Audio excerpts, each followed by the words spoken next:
Salam Baratan Rakina Razikir Walhubi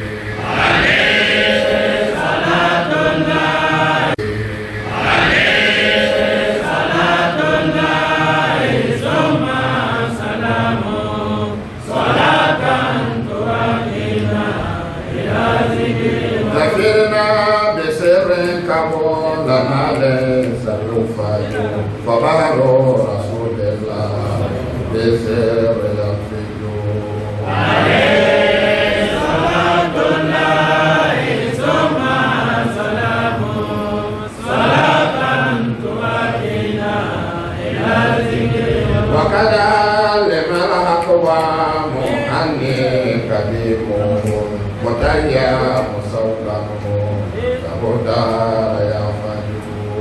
عليه صلاة الله ثم سلامه صلاة تركنا إلى ذكره صرفت بحب الحاسمي وإنما أكالوا سفيها ما سواه يكرر عليه صلاة الله ثم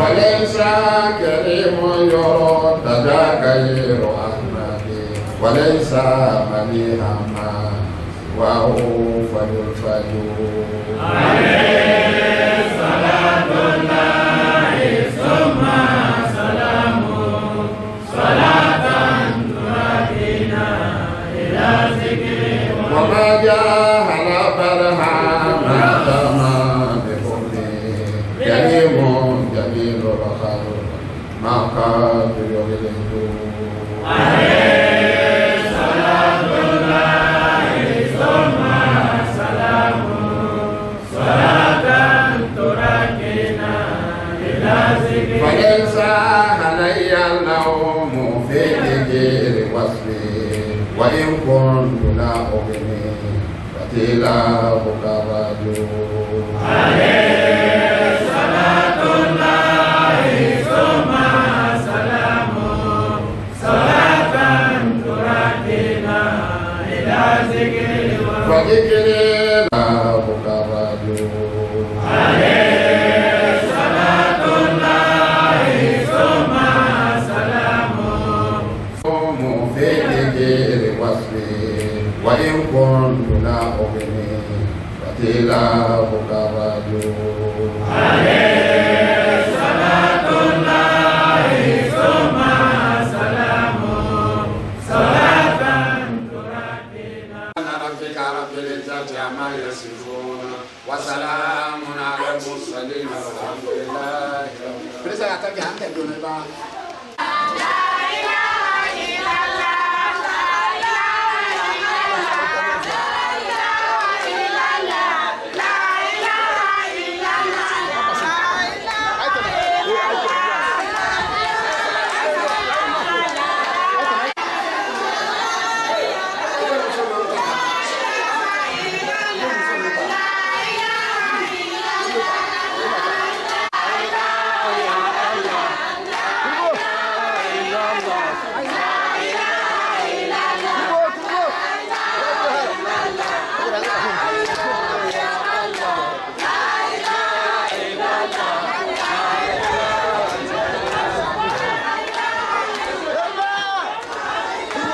رب العالمين.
Ouvrez maintenant.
سيدنا ومولانا محمد رسول الله عليه وسلم. صلاة الفاتحة 12 fois.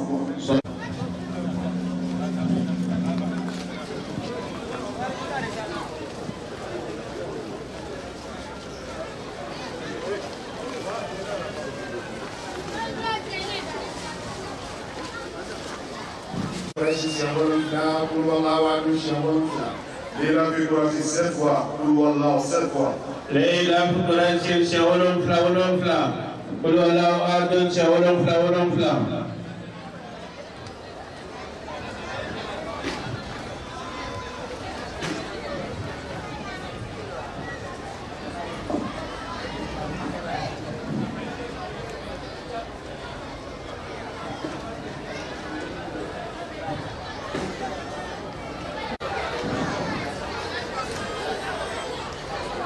Jawharatul Kamali siang sama-sama.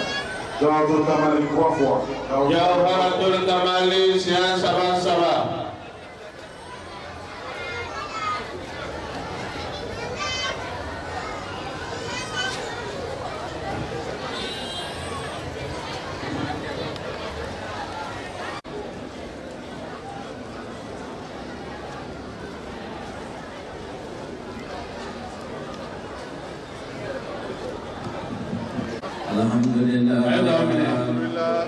بجميع مامدين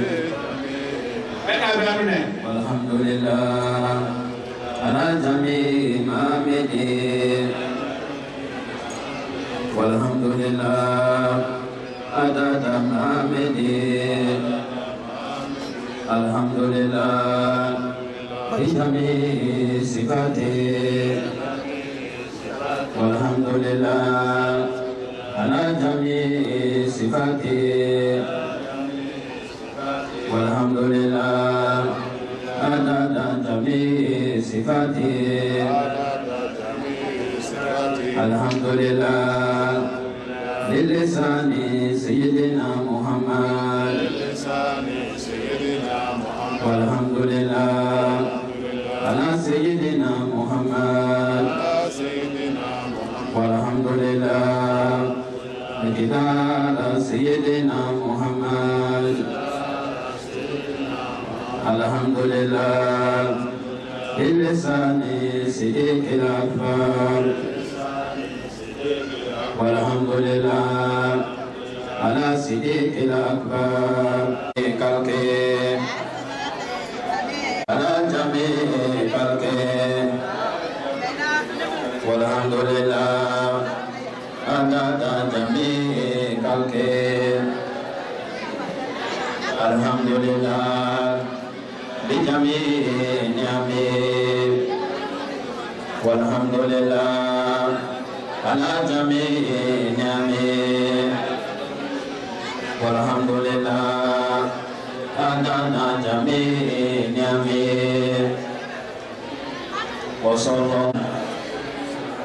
وآله وصحبه وسلم حق قدره ومقداره العظيم بسم الفاتح اللهم صل على الفاتحة لما سبقنا صراط بالحق والعدل صراطك المستقيم وعلى آله حق قدره ومقداره العظيم اللهم صل على سيدنا محمد الفاتح لما والخاتم لما سبقنا صراط بالحق والعدل صراطك المستقيم وعلى آله حق قدره ومقداره العظيم اللهم صل على سيدنا محمد الفاتح لما أغلق والخاتم لما سبقنا صراط بالحق والعدل صراطك المستقيم وعلى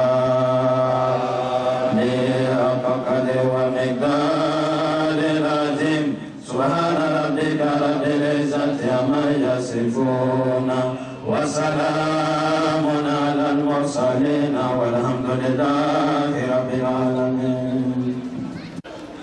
Moussaba Kerouali, c'est le fils de notre cheikh Moukada Merci, bien sapé, la Kadona.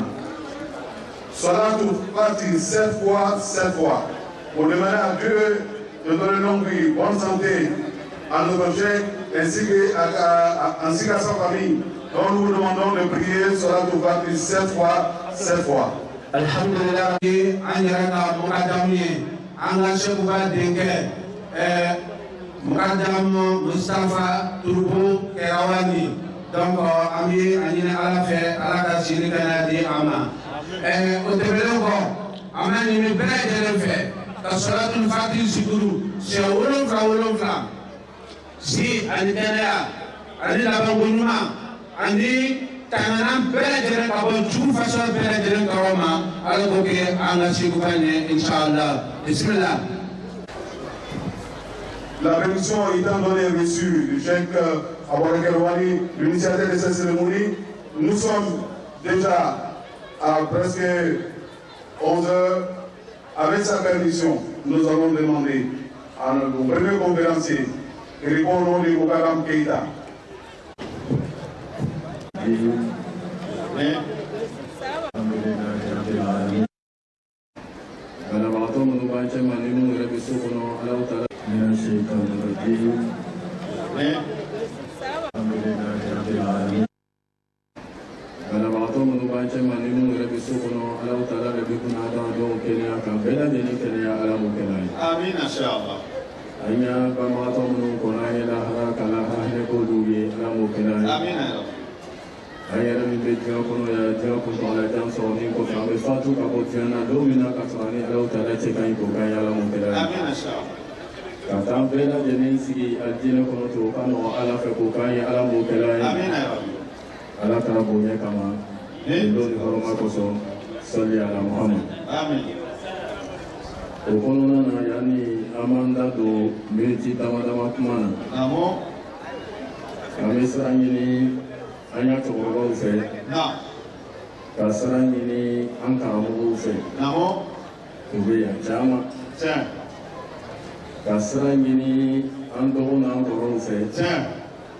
Ka b'an ka sira ɲini an bamuso n'an muso n'an dɔgɔmuso n'an denmusow fɛ. Na.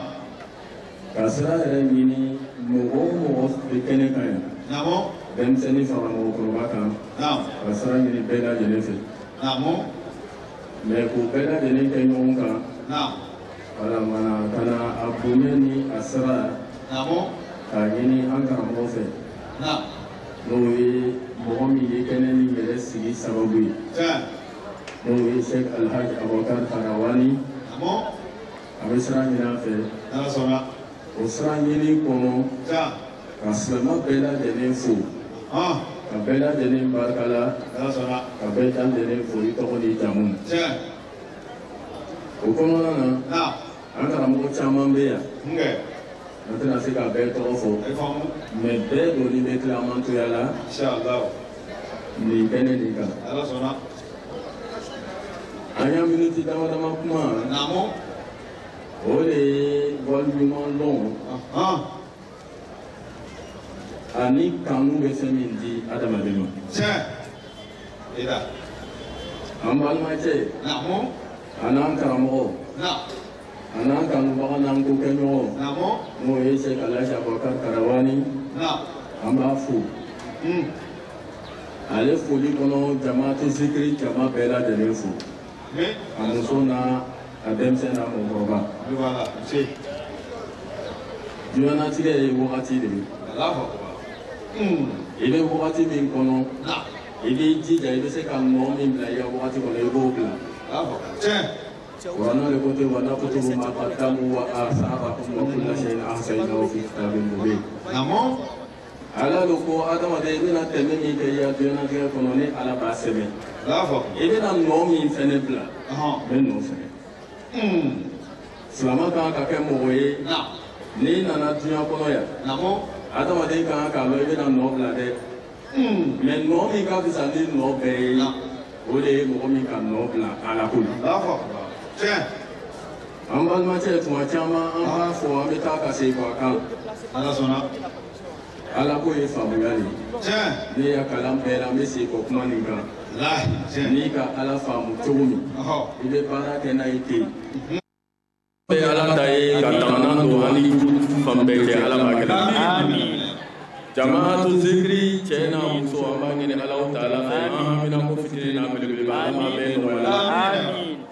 Mɔgɔ o mɔgɔ n'a bɛ Sheikh Alhaji Abubakar Tarawani kɔ ka fara an yɛrɛ kan a bɛ fɛ ka kuma fɛn min kan adamaden y'a dɔn k'a fɔ fɛn min ka bon Ala bolo pilasi min bɛ Ala bolo ka tɛmɛ pilasi caman kan n'o tɛ ka tɛmɛ pilasi bɛɛ yɛrɛ kan o de ye alihubu kanu. Kanu le ka bon Ala bolo ka tɛmɛ pilasi caman kan n'o tɛ tuma dɔ la an b'a fɔ pilasi bɛɛ.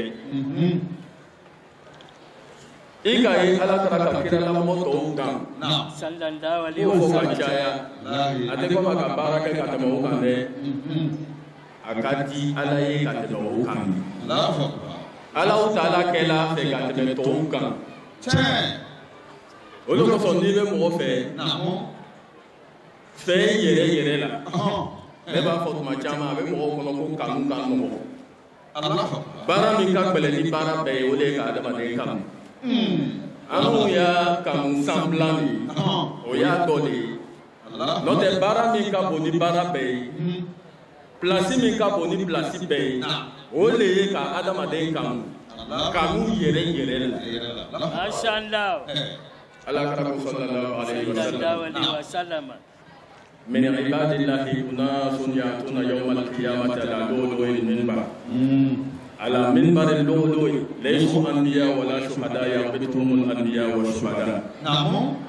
قال أعرابي يا رسول الله صفهم لنا. نعم. قال المتحابون في الله. على رسول الله عليه وسلم. نعم. ko kiyama lo mɔgɔ dɔw bɛna na kiyama kɛnɛ kan. O bɛna na tribune sanulaman kan. mais nabi ɲumanw tɛ seyidufilenw tɛ.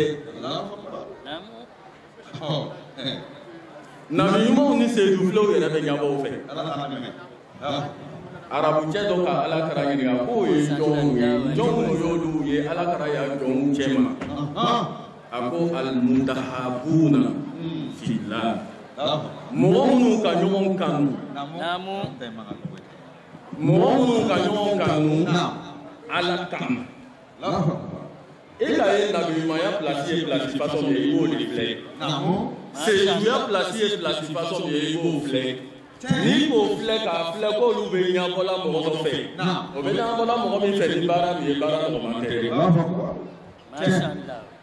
ka mɔgɔ kanu yɛrɛ yɛrɛ la an karamɔgɔ i t'a dɔn k'a ka gɛlɛn fo n'a ko nana.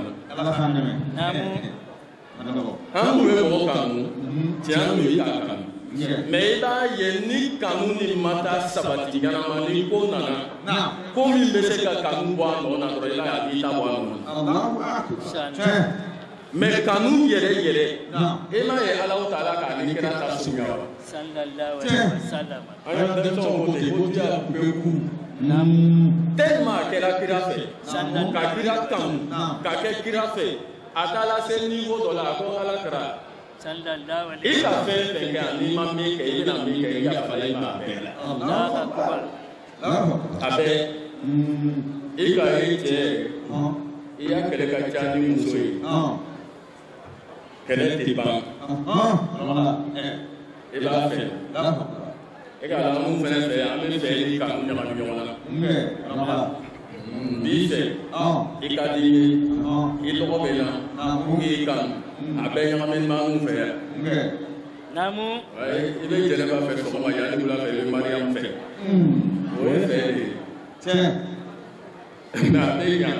n y'a kuma laɲini ye min ye ni adamaden i jija a kana caya i jija dɔrɔn mɔgɔ sɛbɛ dɔ mɔgɔ ɲuman dɔ walima i jija ni i y'a kanu kɛ tuma o tuma i jija i y'a kanu ye kɛ ni tiɲɛ ye. n'i ka kanu kɛ ni tiɲɛ ye nafa min bɛ kanu na i bɛ sɔrɔ k'o sɔrɔ. mais ni kanu kɛra n b'i fɛ mais fɛ ni tɔ ka jɛ. e m'a ye n'i ka mɔgɔ kanu mɔgɔ minnu ka kira kanu kiraya kama e b'a ye ni kiraya baara bɔla yen dɔrɔn a tɛ k'a bɛ tugun. mɔgɔ minnu ka Muhamadu kanu a jogo kanu o fana bɛ yen ka Muhamadu kanu k'a jogo ka ɲi e b'a ye don min na ni jogo ko dɔ nana ale b'a fɛ cogo min n'a ma kɛ ten dɔrɔn dɔ bɛ bɔ kanu na. sahaba dɔ delila k'a fɔ kira yɛrɛ tilani yɔrɔ ko ya tilani m'a yɛrɛ sɔrɔ. fɔlɔ kira yɛrɛ. mais n'i ka mɔgɔ kanu yɛrɛ yɛrɛ la e b'a ye hali ni défaut ko nana tu lui donnes une porte de sortie i b'a ye ele tɛ défaut ni ta parce que kanu bɛ kɛ nɔrɔ ye ka dusukun datugu n'a ka dusukun datugu a kɛra komi i ka peinture acrylique bila mur kan n'i ka ji bɔn a bɛ glisser ka bɔ.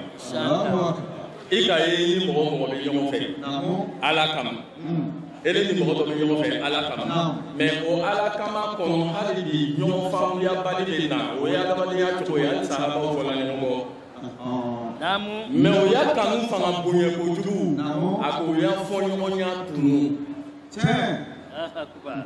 kanu ye kabako ye dɛ kabakoba Alahu Taala k'ale yɛrɛ gundo min bɛ Ala yɛrɛ fɛ gundo dɔ de bɛ Ala fɛ. a y'a gundo nin dɛ a ka gundo nin donda kɛ alihubu k'a bɔda kɛ alihubu o kɔrɔ ye mɔgɔ si tɛ don Ala kan f'a ye t'a sɔrɔ kanu b'i la Ni dola fana ni taara se bɔda la i bɛ taa sɔrɔ kanu de bɛ yen kanu de b'a donda n'a bɔda la n'o tɛ bato tɛ dɛ bato ye baraji sɔrɔ an b'o fɔ waati caman ni ka ala bato i bɛ baraji sɔrɔ mais kanu ka bɔ ala ta ala kalama kanu de b'o kɛ k'an kanu to ɲɔgɔn na ala m'o kɛ kiyama don an n'u de bɛ na Dina min kaba ili shata. Ambola dugu ni dugu kabila ni kabila an tɛ siya kelen ye an tɛ jamana kelen mɔgɔ ye an ka ɲɔgɔn kanu ala kama. N'an sera lahara ala bɛ n'an filɛ filɛ. Ninnu de tun bɛ ɲɔgɔn fɛ ala kama. Olu de tun bɛ bourse de travail la u bɛ ala karaya ma olu kɛ.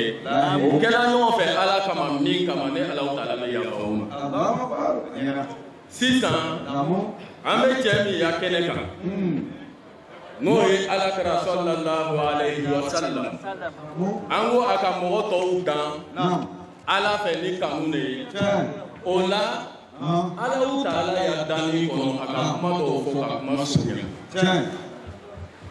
a ka kuma dɔw fɔ ka kuma surunya a ko ale ala taala de bɛ danni kɛ wa rabbuka yakhluqu ma yasha'u wa yakhtar ne ala le bɛ danni kɛ n ya danni kɔnɔ fana bɛ choisir kɛ dɛ Mashallah wa ma kana lahum khayra o kɔrɔ ye choisir tɛ danfɛnw ma dɛ ne ala le bɛ choisir kɛ n ya choisir kɔnɔ n ka danfɛn minnu choisir ka fisaya ni danfɛn bɛɛ ye o de bɛ kira sallallahu alaihi wasallam an karamɔgɔ ni sigala o la dɔrɔn bɔ mɔgɔsɛbɛya la fo k'i sa i tɛ se ka kɛ mɔgɔsɛbɛ i kɔni bɛ kɛ silamɛ ka bɔ ko kalama ala bana ala k'o kɛ haramu ye mɔgɔ kan mɔgɔ min ma sɔn kira ya fisamakɛya la ni danfɛn bɛɛ sallallahu alaihi wasallam o la kɔmi a k'a bonya k'a fisaya ni danfɛn bɛɛ ye a banna ka ko kɛ kira ye i ma ye ni ala taara ya bonya n'a ya fisamakɛya bɛ fɔ n'i y'i hakili dayɛlɛ dɔrɔn i bɛ sɛgɛn parce que ne b'a ye dɔrɔn wala bon olu bɛ mɔgɔ min ma ko muhamadu bin abdullah wala a sɔrɔla an fa aminata an ba aminata den don an fa abdulayi den don a sɔrɔla maka a landinen madina bon olu bɛ min fɔla muhamadu ko nani o bɛ muhamadu tuma de ma sallallahu alaihi wasallam le prophète alayhi salatu wa salam il est multidimensionnel place de balle n'i bɛ taa ala dan o ma i b'i hakili dayɛlɛ ala ko danfɛn min ka bon ni danfɛn bɛɛ ye a ka fisa ni danfɛn bɛɛ ye a ka di ye ka tɛmɛ danfɛn bɛɛ kan i b'i hakili dayɛlɛ ka ala taala ya bonya filɛ ka ya kuntigiw filɛ ka ya larisiw filɛ ka kalamu filɛ ka sankara 7 filɛ ka dugukolo 7 filɛ ka mɛlɛkɛw filɛ ka jinɛw filɛ ka danfɛn tɔw filɛ ka sɔrɔ ka na fɔ ko nin ka bon bolo n'a bɛɛ ye ele bɛ se k'o kɛ cogo jumɛn k'o tigi sɔrɔla Maka k'o lande Madina ko ka dan o ma o tuma e bɛ ala ya bonya nin kɛla cogo jumɛn de parce que n'i ma ninnu filɛ i tɛ se ka kira ya valeur dɔn valeur min bɛ ala kira fɛ ala bolo o y'a damana ko ye valeur min bɛ Muhamadu fɛ mɛlɛkɛw bolo o y'a damana ko ye valeur min bɛ Muhamadu fɛ silamɛw bolo o fana ye ko wɛrɛ ye n'i ka silamɛya tana dɔrɔn k'a boli tɔw kan i bɛ fɔ Muhamadu kɔ dɛ o alakira sallallahu alayhi wa sallam ala taala ka bonya bɛɛ k'a ye a ka place fɛn fɛn sɔrɔ ala yɛrɛ bolo ala taala ka place min sɔrɔ a k'o yɛrɛ di Muhamadu ma sallallahu alaihi wasallam fo silamɛw y'o faamu k'a dɔn ko ala taala kɔnna k'a fɔ mɔgɔw ɲɛna ne ala taala de bɛ choisir kɛ n ka Muhamadu choisir k'a fisaya ni danfɛn tɔw ye walidhalika ja'alahu rahmatan lil alamin n'i ka Muhamadu ye n ka Muhamadu kɛ danfɛn bɛɛ y'a hɛrɛ n banna ka n yɛrɛ kɛ tabarakallahu alhamdulilahu rabbul alamin ne ala min ye barakala masa ye tando bɛ ne ala ye i ma ye kuma aya laban filɛ rabbul alamin rahmatan lil alamin i t'o ye mɔgɔ si bolo ala taala ko ne de ye danfɛn bɛɛ tigi diɲɛ bɛɛ Muhamadu de ye danfɛn bɛɛ y'a hinɛ o ye ala mɔgɔw fɛ tellement ala ta'ala ka Muhammadu bonya sallallahu alaihi wasallam aka kɛ rahmatan lil alamin aka yɛrɛ kɛ rabbul alamin ye danfɛn bɛɛ tigi Muhammadu ye danfɛn bɛɛ ya hɛrɛ mais place min bɛ Muhammadu bolo aka yɛrɛ ya bonya bɛɛ kɛ ɲɔgɔn kan k'o di Muhammadu ma k'a yɛrɛ bila kɔfɛ munna k'o kɛ i ma ye ka bismillah Allahu ta'ala ka fɛn bɛɛ daminɛ n'a yɛrɛ tɔgɔ ye ismu zat bawu tawassul bismillah o y'a damana ko de fɛn bɛɛ bɛ daminɛ ni ne Allahu ta'ala tɔgɔ ye mais o y'a damana ko ye a bɛ na ni min ye sisan ko rahman ni ye diɲɛ nɛɛma bɛɛ tigi ye a taala o sigan de dɛ ala k'o sigan de n'o tɛ o t'a ta ye dɛ a k'o sigan de a k'o sigan parce que i tɛ se ka nin kɛ rahmatan lil alamina ele bɛ ban ka na rahmani bɔ i yɛrɛ la tugun o tɛ ɲa o bɛ e ma faamu ele de ko ne ye rabbul alamin danfɛn bɛɛ tigi o ye ne ye rahmatan lil alamin danfɛn bɛɛ ya hɛrɛ hinɛ diɲɛ kɔnɔ yan ni lahara o ye nin ye en même temps i ko bisimilahi ko bɛɛ daminɛna ni ne tɔgɔ ye i bɛ ban tugun ko an ta rahman Allahu akbar la rahman a taala o sigan de namu ne b'a fɛ k'a faamu jamanatigi i ye jamanatigi mais nafolo trésor an b'a fɔ min ma ko trésor i k'o bonya bɛɛ di an karamɔgɔ ma mais ni nafolotigi mako bɛ masakɛ mako bɛ nafolo la hali ni masakɛ f'a ye lajɛli bɛɛ mashallah n'a ma na yan mais i y'a bɔ cogo jumɛn na tile ni fɛn bɛɛ bɛ nin bolo i bɛ nin wele a bɔ vraiment mako bɛ nin na mako hali ni ile de ye kotigi ye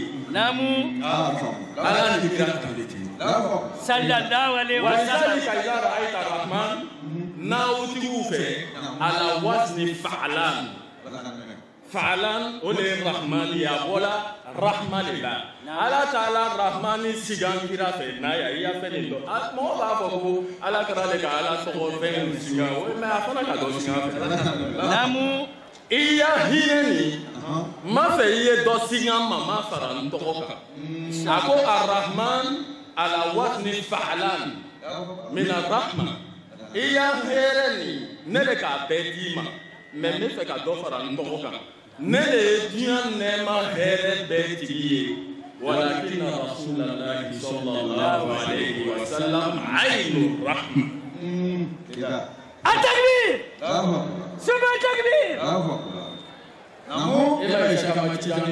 رضي الله تعالى عنه اللهم صل وسلم على عين رحمك آمين عين رحمة وفنا برحمة يرني الله أكبر Rahma, ça c'est la miséricorde. Aïnou Rahma, ça c'est la source de la miséricorde divine. Allah Akbar. Donc Allah Ta'ala tɔgɔ Rahman singa Muhammadu fɛ. A ko fana singa. Olu ko sɔn b'a fɔ silamɛw ɲɛna. K'i yɛrɛ sɛgɛn ko ye. I bɛ fɛn fɛn yela ala fɛ a bɛ mɔgɔw kɔnɔ ko ala bɛ baara kura an yɛrɛ t'a fɛ karamɔgɔ kan tɛ ala bolo koyi a bɛ ye kɔnɔ n'i ko ya latif ka ala wele a bɛ mɔgɔw kɔnɔ ko ala yɛrɛ de bɛ nana tugu kana ma ko nin kɛ Tijani ni Abdulkadir Jalani ni Mahamadou Saraki Ibrahim Adama ninnu de kan hakili jigin ala tɛ nana tugu dɛ un mécanisme en place fɛn dɔw de bila nin bɛɛ ni mɔgɔ min ka nin kɛ ka se yan a ye nin daminɛ ni mɔgɔ min bɔla ten a y'a kɛ ten o fɛn ninnu bile bolo duguma yan dɔrɔn ko fo jamanatigi yɛrɛ y'a ta to a la o tuma baara t'a la mɔgɔ ɲɛna ko mako b'a la a bɛ taa tun k'a ta ja ale b'a lɔ o komi ile t'a kalama a bɛ ile sɔrɔ ko masa nin yɛrɛ de bɛ ala tɛ foyi la koyi ghaniyun anil alamin ni k'a wele ni ka Alahu Ta'ala wele ni a wele tɔ o ye t'a sɔrɔ ale sɔn a bɛ bɔ ale fɛ fɛn tɔw bɛ bɔ a kan Mashallah n'o tɛ a yɛrɛ t'a kɛ la dɛ o fana faamu ka go. C'est-à-dire le pouvoir absolu. Et le prophète Mohammed sallallahu alayhi wa sallam, il a des mains. C'est comme ça que ça se passe. De toute façon, tu vois l'administration chez nous là. Et alors, nous, mais comme il y a des fois qu'à go. Au lieu que ça y a là, Nabi Maya, Kiraya, Mohamed Maya, Abel, Kira, sallallahu alayhi wa sallam. Oni ala, olubo ya ko la yo fla mo si to lu kalama. Anana bandro ka feni be di kirama. Feni be di la kirama. 600 oye fe munu be di adama de maka plan. Kuma to kan. Ngere ye fen kele ne ye mi de le. Olo ko so ala ma so ka mo yima ya do fo ila. Namu atigu ko te atigu le ko te. Atigu le ko te. C'est ça, on a voir comment Abraham dans nous fait. Ko basen bado, ko te moymaya ye. Tiens ok. Namu. Mais que sérin do fana ki yere fana ke to fana tele. Mashallah. Namu. O fana tele. Ki yere ke mo model façon ni doye. Non. Hadi yusamma bil ahwal. Ika fani do chugo, o be wele le ko al ahwal. La vie d'une personne là, dans la spiritualité, les spirituels ils appellent ça al-ahwal. Oye kecho, akadi yecho me obima. O fana ni koni te jonya sala. Matoka. Ala masi istifaiya wa ikhtiyariya. Allah akbar. Iza arada Allah shay'an hajja. Wada ko ande mo ki matigi kuma. Laima. Et ma kuma fa le na ni fendo peut-être aba ko kalama ala ma son ka don ko ila e ba ye mere ba bara no ye ma namu angara mo ye ka ye mo be courage soro ka mo yo ya samara ta ka bla ka man ko ka to to ka loni to ala o tala ba la ni na ni fendo e no te adama de nature de son avec son ka fanganda. C'était mon premier. Ala majigi oye. Nafoloti ya majigi fanganda ye. Ala ba la ni na ni fendo ye. Not o te la dai. Namu. Loni kebara. Al ilm. Ala o taala ka mo ni son loni na. Ilmu zahiriya. Avec sharia dunya na yelenya na bonya don. Ala ko bonya di mo mi ma. En même temps il va y aller refaire kala ni meli. Ma be son ga ya samara ta ka amuna wal ma be mo te ko do famuna ala ko na ne ko ko mashallah ni mo ka ya ala ko la ga ko kana kele ah non a be se ka ka mo ni ko ne to ma wal ole la da yi ele kana kele i ka mo yo be se la ka ke ala u taala ba la ni na ni fendo ni ala ti la ni na ni fendo ba ka di ma ti ire ke se mashallah. Mais comment la va venir? Allah ko kira ma subhanallahi asra bi abdihi ma ko be kuma do le ala bana aya ala ya kono ka mo do ta ka fara mo nyumo kan ka soro ita wakati la anta laysa ala halil ujuma ako man mo na ka adlonte loni fana de loni tede loni tede ni ki ka loni ba fana be fon ko ati ku koti namu ismul azam fana te kolo jante nu ni ala to olu be se ki dem ka kai me wo ye fana te namu ati ku koti namu o fana tede bango yinga tisango munu iko loni te daraja fenete jama be no fe akacha o fana te nafolo be mbolo nafolo te mbolo o fana te bango yinga tisamunu za ako ni site munu namu sagama tijani kula ya sharabu waliyin wala yusqa illa min namu sagama tijani ko sebel fente radiallahu ta'ala ni do kambi femi ye ala ye na bo kalama me femi ye kira ye le sudube sallallahu alaihi wasallam. Anu mamile atibule ko de anu ba ni na se na bolo ma do so bolo. Namu. Akoni kambi. Na bi yuma ko le mi o lo ko ke na bi yuma yi. Kila la mo ko mun de mi na. Nde la la ko che karawani akala ne. Namu. Ba kuma ke ka kuma la. Ko ala to ko yike. Mais bi ko non ko do ba mo kelen tuna. Namu. Atuna de amba ni na se na bolo. Ateyila. Atala se kila ma ko ale to ko yike me fla ko kelen ba ka. Sallallahu O alaihi ita da fala ke me fla kelen do be ni tuna ya fe yi o be ni na. Allah Kelen di le taka. Bon, ama ni na ko ni. O kelen min tunu ni bele, kelen min tunu na no te yela de. Namu. Anta mo ole de ni na. Wali do ko ma ko kelen min tunu na te yela fe fe fe. Ko le ni ko mi bro ile be bo kelen ni kala min tunu na ni ka fitini mi tro. Ele ba ye ko jam ko de fe. Wa salamu alaikum wa rahmatullahi ta'ala wa barakatuh. Wa alaikum akbar. Souma Takbir. Allah akbar. C'était à l'instant Moukadam Keïta pour la première conférence. Avant la... Monsieur Lassina Ouattara, de l'ASPR, de la part, par l'intermédiaire du boss Ahmed Touré, il a donné la somme de 50 000 francs au chèque. Il a remis une enveloppe de 50 000 francs pour le chèque. L'ASPR. Le chef vous dit infiniment merci, le boss, pour transmettre la salutation à l'ASPR parce que c'est son frère qui est parrain. Tout à l'heure, on reviendra à vous. Monsieur le maire, tout pour la deuxième conférence par Seyidina Djiri pour la deuxième conférence. Donc, on va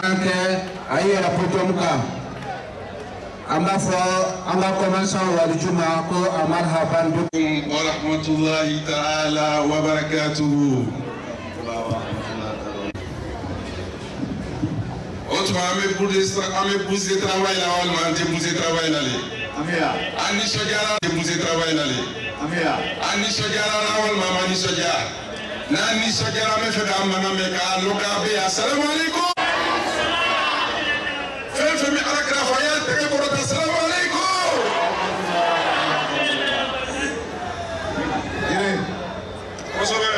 أما تيسا قدام كجيرك مصطفى أعوذ بالله من الشيطان الرجيم صراط المستقيم صراط الذين أنعمت عليهم غير المغضوب عليهم ولا الضالين آمين إن شاء الله اللهم صل على سيدنا محمد صراطك المستقيم وعلى آله حق قدره ومقداره العظيم سبحان ربك رب العزة عما يصفون وسلام على المرسلين والحمد لله رب العالمين أمسرد لي الشيخ أبو بكر الكيرواني سفير الشيخ أحمد التجاني في كوت ديفوار ما شاء الله. التكبير ثم التكبير. الشيخ أبو بكر كيرواني نوا صلاة الفاتحة نور فلتة بينك كرا كانوا بقى فلسا شيخ تجاني كانوا بقى فلسا شيخ إبراهيم ياسي كانوا بقى فلسا أبو بكر الكيرواني شوكة مغم مانا شيخ كيرواني بعد كوني تما كانساي نيجي يلي كي بافو بيتلونغ تباينا على تشمي تكابا ما بسكو بيوا أبو بكر كيرواني تشمي كوسمي يرونينا أكوسمي جونا تشمي كوسمنا رسول الله كوسمنا على كرالا كوسمنا شيخ تيانينا كوسمنا شيخ إبراهيم ياسيلا إبسكو بيوا أبو بكر أي تكره كنت بايسا كرا كانوا بقى أون دارا إلى كوي أون تلاقيكو إبسكو لا يبكودو إبراهيم كيرواني دليل إنيوانتي أمي نيواني أبو بكر ما شاء الله ما شاء الله ما شاء الله. Ame Sheikh Fuka Barkada. Wallahi, ni nana yaro la ni kira ka die walma ibe fuka kira ko santi ni nana bouger travail la ibe nani ala kra ibe tanay. Sallallahu alaihi wasallam. Yey ala kra ka kene de siga foita. Mo valeur ma ou le beya. Mo VIP ou le beya. Norotiki ka kene ni nana ibe mo go ya be no mo Amen duo ke cebani ala ka me encore. Amin. Sini kene ala ka di Cheikh Abakar kera wa. Amin. Cheikhu ala sona fe ma o kera ka ba mo ci se ka foyi tentuni ala ka foyi la. Ala yi bunye ka ba ma ci se ka te o dey. Mashallah. Ola soma dayna Cheikhu be min fe anga kuma ala kraka. Sallallahu alaihi wasallam. La ilaha illallah. Muhammadur. Merci beaucoup, merci. Ay sabali ay lame soma danna. Namu a janye mo ka kuma de bamulu soma dayna. Mashallah. Al-kutubul maktum. Namu wal khatimi al-muhammadi al-ma'lum. Abul Abbas Maulana Sheikh Ahmad Tijani. Ani ala kay nyoye kuma minu fale nyona mo barati ka dama soma dayna. Sana me doro la Muhammadu ya harfu joli.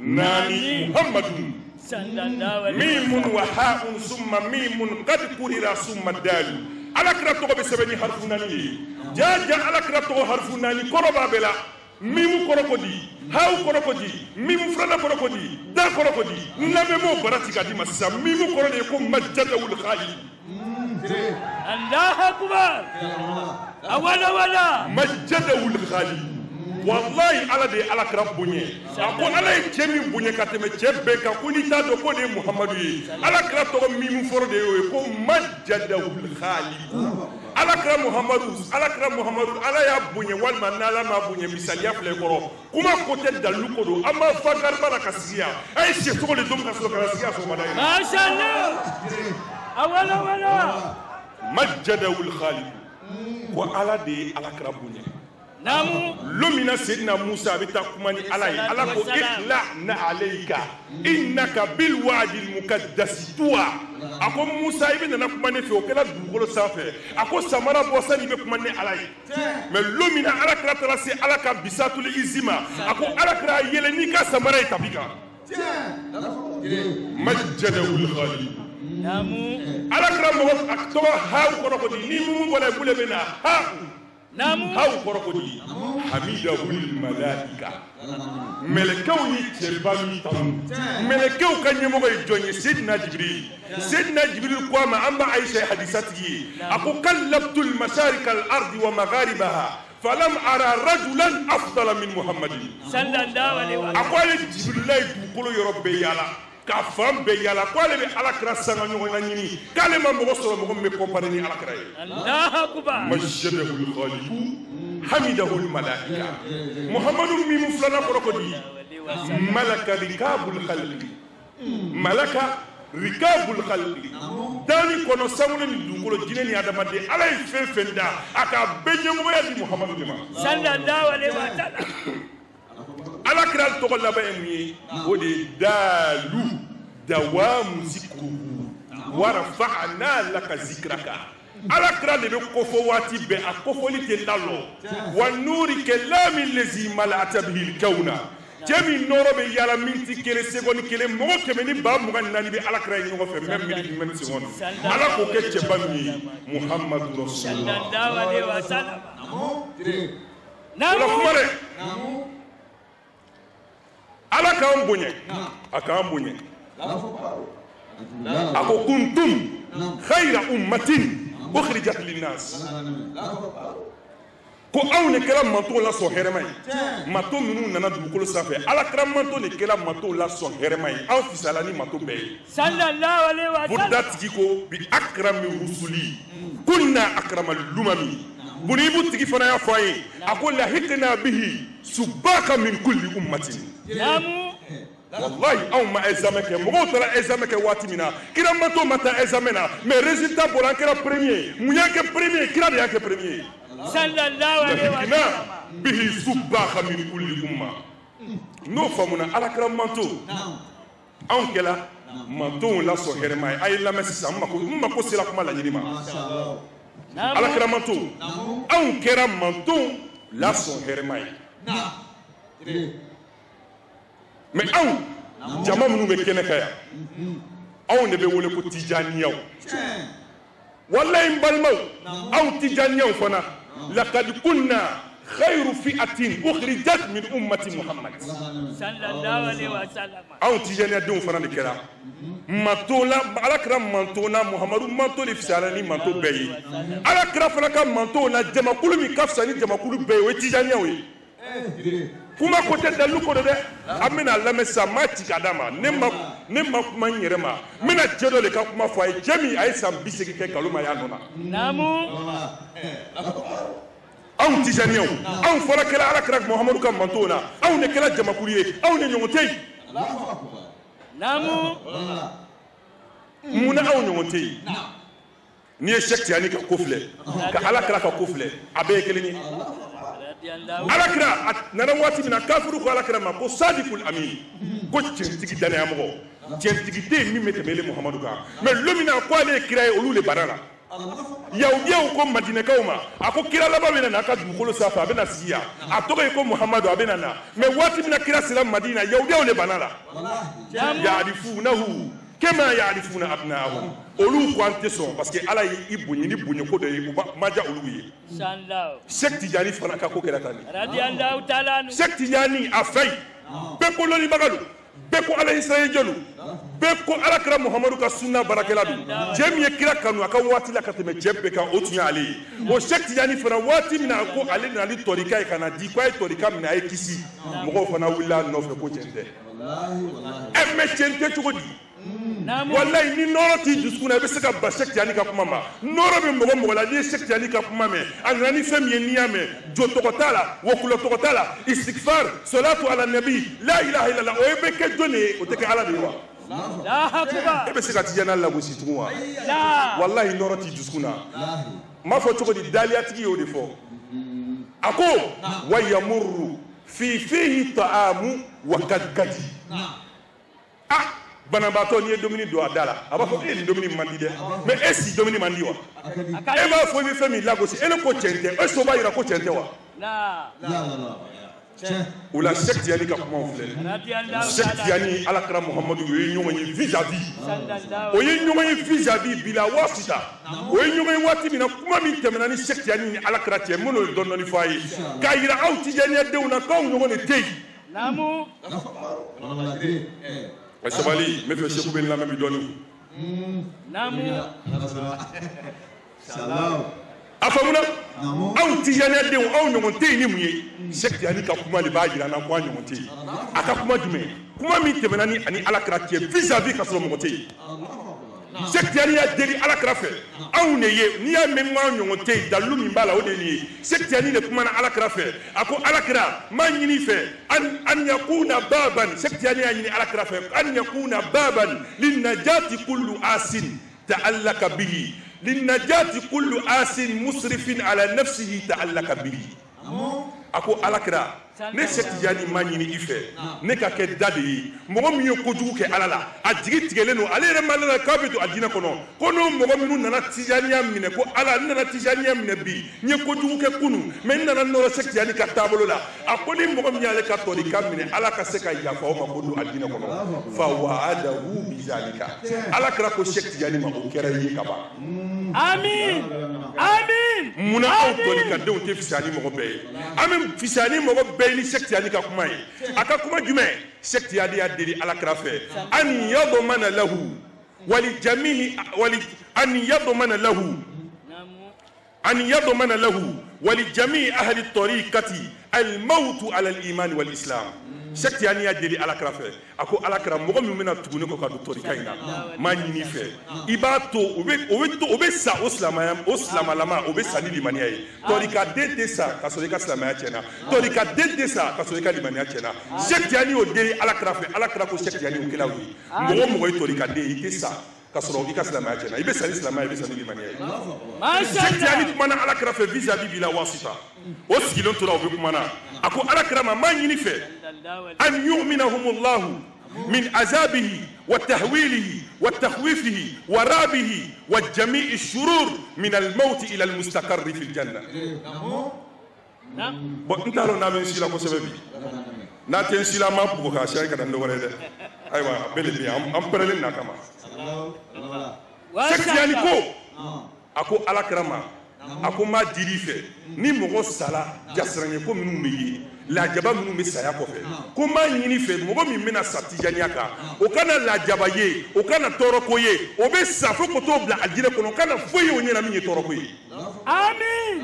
N'o de y'a fisaya ni mɔgɔ bɛɛ ye mun y'a fisaya ni mɔgɔ bɛɛ ye Cheikh Tidiane ye ko dɔ deli Alakira fɛ Alakira sɔnna ka kɛ Cheikh Tidiane ye a ko de Cheikh Tidiane ko Alakira ma a ko an yaghfira lahu wa an yaghfira lahu wa li ahli tariqatihi ma taqaddama min az-zunubi wa ma ta'akhkhara a ko ma ɲini fɛ Alakira mɔgɔ minnu bɛna tɔrika in minɛ ka don tijaniya la e Alakira Ala le ko ile ma kuranɛ kɔnɔ inna fatahna laka fathan mubinan liyaghfira laka Allahu ma taqaddama min zanbika wa ma ta'akhkhara a ko ma ɲini fɛ mɔgɔ min bɛna don tɔrika la mɔgɔ min n'a donna tɔrika la don min na a ye jurumu min kɛ ka kɔrɔ a bɛna jurumu min kɛ diɲɛ tɔ nata Ala ka yafa o ma k'o ka jurumu bɛɛ fase ka hɛrɛ k'a ye fo ka taa se a fatu waati ma Alakira ko Ala ko k'ale ye. Amin. Cheikh Tidiane ko Ala ne ma kuma ni yɛrɛ ka kuma ye dɛ ni bɛɛ ye Cheikh Tidiane de ka kuma ye n'i lala ni kuma in na i lala Cheikh Tidiane de ka kuma ye. Cheikh Tidiane ko k'ale ni Alakira kumana kuma de anw ɲɔgɔn tɛ ni mun ye Cheikh Tidiane ko ale ni Alakira kumana l'homme vis-à-vis. O ye ɲɔgɔn sɔrɔ waati min na o kumana Cheikh Tidiane ko k'ale ye fɛn dɔ ɲini Alakira fɛ ko Alakira y'o d'ale ma k'ale ye mun ɲini Alakira fɛ k'a y'a fɔ Alakira ye ko mɔgɔ min bɛna don tijaniya la an yuzillahum fi zilli arshi Ala ka tijaniya denw bila lahara don suma kɔrɔ o y'a sɔrɔ mɔgɔw bɛ tile la waati min na ko tijaniya denw bɛɛ ka lɔ suma kɔrɔ. Amin. O la kuma min tɛmɛna ni Alakira ni Cheikh Tidiane cɛ ne tɛ se k'o bɛɛ ci k'o d'a ma m'a ye mɔgɔ ma concentré ka i lɔ n bɛ taa ɲɛfɛ. N bɛ taa ɲɛfɛ min a y'a dɔn bi an bɛ kuma min fɔla sisan ko Alakira ni Cheikh Tidiane ye ɲɔgɔn ye vis-à-vis mɔgɔ dɔw yɛrɛ bɛ yen ni k'a fɔ ye ko Alakira bɛ ye saya kɔfɛ vis-à-vis o ko tɛ cɛ ye n t'a ye n'a tɛ ye o ye kuma kelen ye wa ne tɛ Alakira ye n'a tɛ ye mɔgɔ min y'a ye n'i ko ma ko a tɛ ye o bɛ filɛ mun de ye y'a dɔn kɔni bɛɛ bɛ tafsiru kɛ an bɛ tafsiru kitabu min ta min ye Suyuti ye Suyuti ko n'ale y'a mɛn mɔgɔ min da la ko Alakira tɛ ye saya kɔfɛ ɲɛkisɛ la k'ale b'i ta de nɔrɔ t'i dusukun na i kunkolo ma ɲi ale Suyuti tafsiru kitabu min b'an bolo n'a bɛ kalan yɔrɔ bɛɛ i b'a minɛ ka tafsiru kɛ n'a ye ale de y'a bɛɛ sɛbɛn tafsiru kitabu kelen yɛrɛ tɛ a ko ale Suyuti n'ale kamana bana hadisa min na a bɛ seliji ta a bɛ raka fila seli a bɛ kuma Alakira fɛ Alakira n bɛna ni nin kuma nin lakali est-ce que i y'a fɔ wa naamu ko ale bɛ to ka Alakira ɲininka o la ko n'Alakira ye min fɔ a b'a fɔ haza minni Suyuti ye kumakan min fɔ min ye hadisa nin ye nin ye ni Alakira ka kuma ye Suyuti ye lɔnnibagaba ye Ala jɔnni tun bɛ yen u b'a wele ko Ibrahima bun Adham Ibrahima bun Adam a fitinitɔ waati min na a bɛ kɔrɔbaya la a nana lɔ a bamuso ɲɛfɛ a ko mama bi n kɛra cɛ ye sani n bɛ don Cheikh Tidiane ka kuraw la i jɔ n ka ninnu fana ko f'a ye ninnu tɛ tijaniyaw ye dɛ Ibrahima bun Adam ko a bamuso ma lɔnà ko mama n kɛra cɛ ye parce que a sora sugu la a bamuso ko Ibrahima i ma kɛ cɛ ye a ko mama ma kɛ cɛ ye wa a ko i ma kɛ cɛ ye ko munna ma kɛ cɛ ye ko est-ce que i ye kira ye wa a ko mama cɛ na ma Alakira ye a ko n'i ka Alakira ye lon min na i kɛla cɛ ye sallallahu alaihi wa sallam Ibrahima bun Adham a ko mama mɔgɔ bɛ kira ye cogo di a ko Ibrahima bun Adham to ka soli caya Alakira kan i tɛ to la fo bɛ Alakira ye sallallahu alaihi wa sallam Ibrahima bun Adham ko ale tora soli la lon dɔ Ibrahima bun Adham sukula a sukula ka jɔn ye a sukula ka rasuli ye sallallahu alaihi wa sallam a wulila ka bɔ suku la kɔntana a ko mama bi n kɛra cɛ ye a ko Ibrahima i kɛra cɛ ye cogo di a ko sunna n sukola ka Alakira ye sallallahu alaihi wa sallam a ko Ibrahima i ma kɛ cɛ ye fɔlɔ o ye denmisɛnw ka Alakira ye cogo di ye n'i bɛ fɛ ka kɛ cɛ ye fo i ye Alakira ye vis-à-vis Ibrahima bun Adham a to la a bɛ sɔli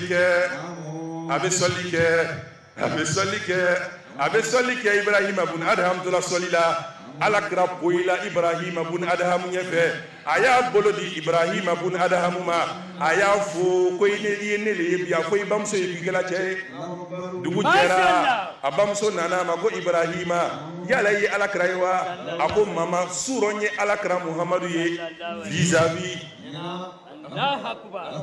n'i y'a fɔ ko Alakira bɛ vis-à-vis a bɛ dɔ tɔɔrɔ mut bi ghayzika inna aishaka ankadu sa ala y'o kɛ ka ban a bɛ ye a yebagaw b'a ye mashallah o la n'i ko Cheikh Tidiane ala kɛra ye n'a y'i kamana gan Cheikh Tidiane ka jotura minnu tɛmɛna a to yen an b'o tɔgɔw dɛrɛmɛ k'o yira o la ko kow bɛ dugukolo sanfɛ Cheikh Tidiane ka kalanni dɔ tun bɛ yen u b'a wele Cheikh Sidi Mohamadu Demerawi Etazi tile kelen kɔnɔ ale bɛ alakira ye siyɛ 24 o ye Cheikh Tidiane ka kalanden ye Cheikh Tidiane ka kalanden wɛrɛ bɛ yen min ye alakira ye Aliyu Tamasini Cheikh Tidiane ka kalanden wɛrɛ bɛ yen min ye alakira ye Sukote vis-à-vis a dɔ ye jumɛn ye Ahmadu Sukayri Cheikh Tidiane ka kalanden ba minnu tɛmɛna n'o ye alakira ye a dɔ ye jɔn ye Ahmadu Abdullahi Cheikh Tidiane ka jotura dɔw tɛmɛna dugukolo sanfɛ n'o ye alakira ye a sayalen kɔfɛ a dɔ ye jɔn ye Alhaji Umar Futi man jama'a bayna sayfi wa subha a ye alakira y'a ka ɲɛmaaya la vis-à-vis Cheikh Tidiane ka jokura jumɛn de bɛ yen n'o tɛmɛna n'o ye kira ye Alhaji Malik Sy Tiwawan fihi yulmunun lil mutayammimi ale ye alakira ye vis-à-vis Cheikh Tidiane ka jokura jumɛn de tɛmɛna n'o ye alakira ye vis-à-vis a dɔ ye jɔn ye ta ɲɔrɔ cɛkɔrɔba dɔ tɛmɛna ye Cheikh Ahmadu hamahullah a ye alakira Muhamadu ye a ka ɲɛmaaya la vis-à-vis Cheikh Tidiane ka jokura jumɛn de bɛ yen n'o ye alakira ye vis-à-vis ta kawulaka Cheikh Uba dɔ tun bɛ yen u b'a wele Cheikh Ibrahima Niass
alakira Muhamadu kawula ka dɔrɔn waati min na Cheikh Ibrahima Niass taara se ma fɔ cogo di Faransi k'a to aéroport la a ko ra'aytu rasulallahi fi Paris fa qultu lahu hal zaka mahallu mashallah a ko ale taara se Paris waati min na ale sigila k'a bɛ verre ta ka di min ko alakira poyi la ale Cheikh Ibrahima Niass ɲɛfɛ a ko alakira kuma i bɛna Paris wa sallallahu alaihi wa sallam ko alakira ko Cheikh Ibrahima Niass e ma faamu wa ne tɛ yɔrɔ la koyi yɔrɔw de bɛ ne alakira la mashallah alakira tɛ yɔrɔ la mais yɔrɔw de b'ale la mashallah tasarrafa fil ahwali wal ahwali hatta sara qasiman muqassama ni alakira ka ɲɛnɛmaya la k'a fɔ mina mɔgɔ wɛrɛ de ye min bɛ komi alakira o tɛ yen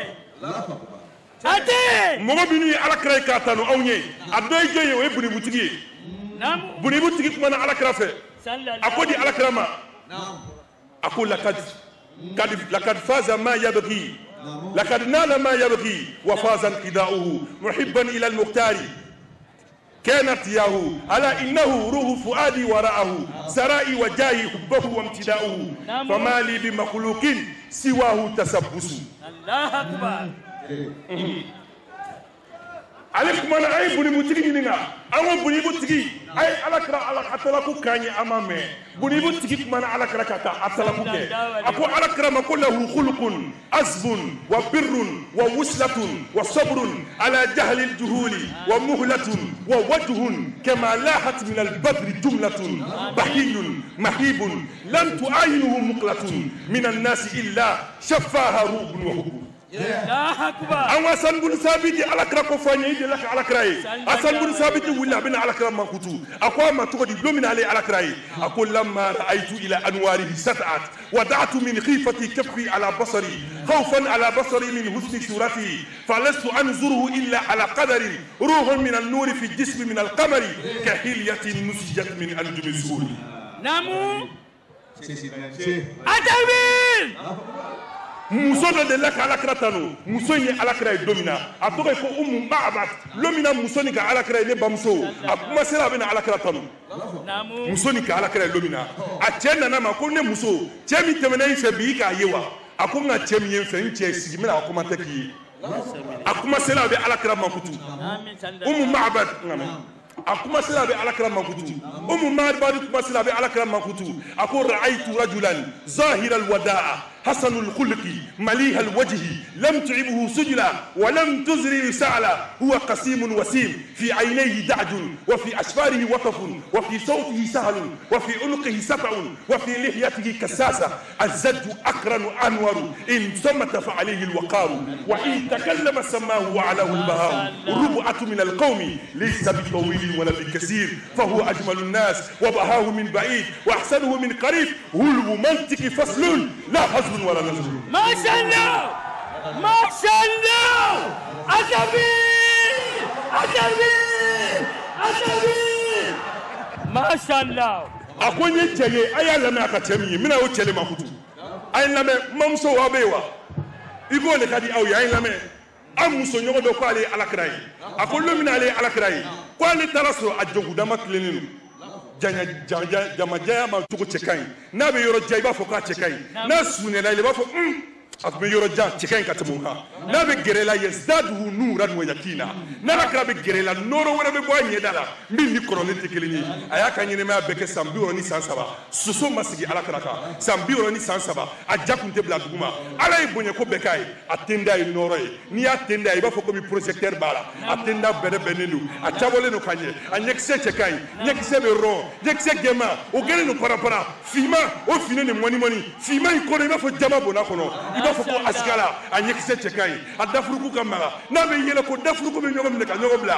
papa gentil papa noroma ala ka muhammadu nyeda barka wa nyena anyeta matoko anye cekai anye kamara na be suri adabe nyogom ne ka nyogobla comme ima anyungara be korota nyungara be sanfe shibe nyuna nyu cheba cholenu ala kra damam bo comme sedina adaka dogo adda cekai anyi ka mise ni be gemai jon tala veve tala maro tala adaji nonoy na daji pri saba be poka ala kra daji mine mo ko bi ala kra daji nene o ko pop gubala fanta gubala original gubala tapiko gubala ivoris gubala ala fe be gudo cekele mi dajira atoba muhammad rasulullah sallallahu alaihi wasallam sallallahu alaihi wasallam akan kan yuju to kan kama débordé ko amakuru akoma wa ka foko ni chejan akokula o te alakara muhammadu na chejan filido abe beama na chesru filido abe dama na alakara ka fili bla duma bogote norala ako ala itampomla ayabla togodi alakara ko la ko bakba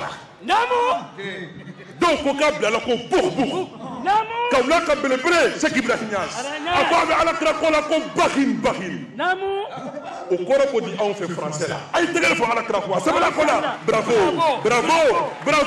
bravo ya rasulullah allahumma salli ala sayyidina muhammad al-fatih lima ughliqa wal khatim lima sabaka nasir al-haqq bil haqq wal hadi ila siratika al-mustaqim ولا آله كقدره دار العظيم سبحان ربك رب العزة عما يصفون وسلام على المرسلين والحمد لله même Maouloud pour ce travail. Salam alaikum. Wa alaikum salam. Je dirais à l'instant, ceux qui auront les tickets, ceux qui auront les tickets sont autorisés à aller manger au Sénat. Mais ceux qui n'en ont pas, ils restent sur place. On va les servir. Et elle a diabaté. Bismillah. Comme on disait, Jiré, après Seydina Jiré, c'est Ossas Mohamed Ba. Inch'Allah, Jiré, encore choukran, félicitations. Et le bouillant l'entreprise. صراطك المستقيم وعلى آله حق قدره ومقداره العظيم سبحان ربك رب العزة عما يصفون وسلام على المرسلين والحمد لله رب العالمين الحمد لله رب العالمين الحمد لله رب العالمين الحمد لله رب العالمين mais c'est ma kema fo salatu kalinko Folikana, Mumbe Jou Sabati, Folikana, Foline Waldo Algekono, Mimba Lamne, Aleka Kanai, Mimba Kanai. Assalamu alaikum wa rahmatullahi wa barakatuh.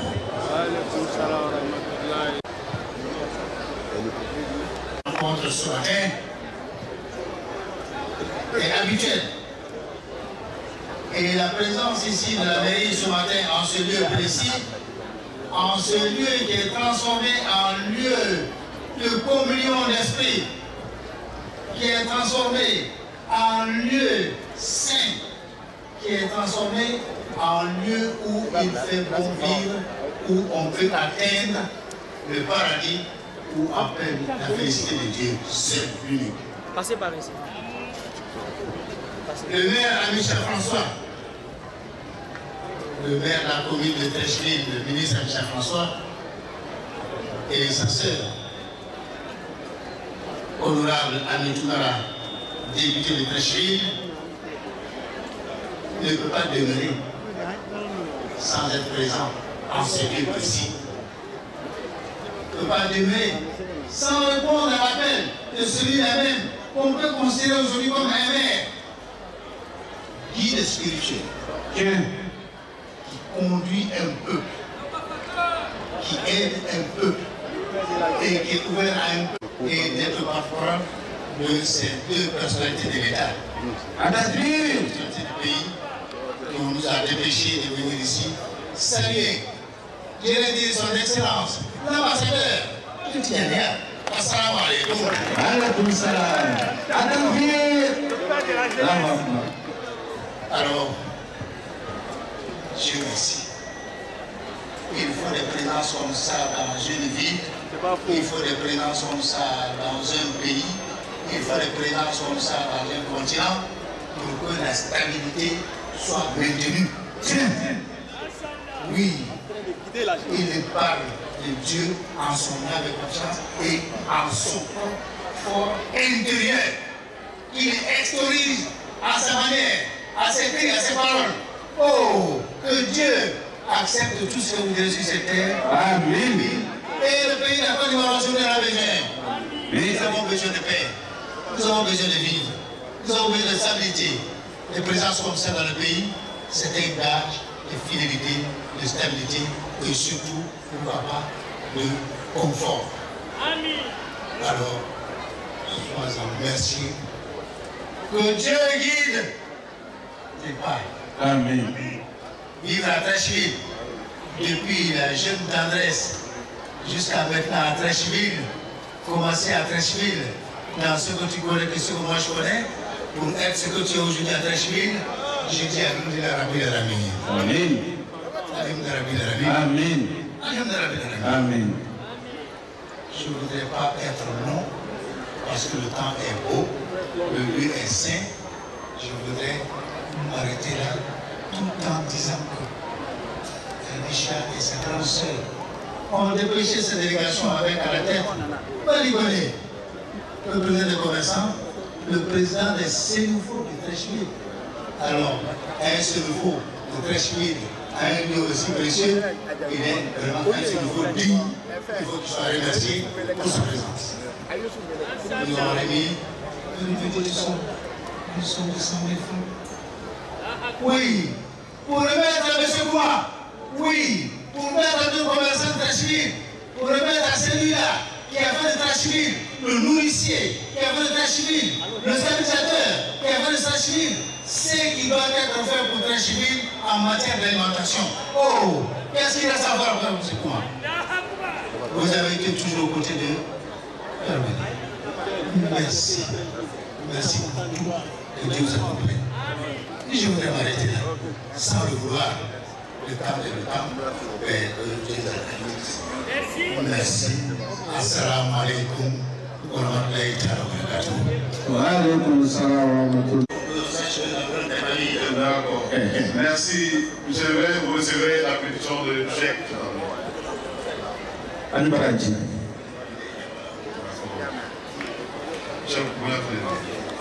Merci, monsieur le maire.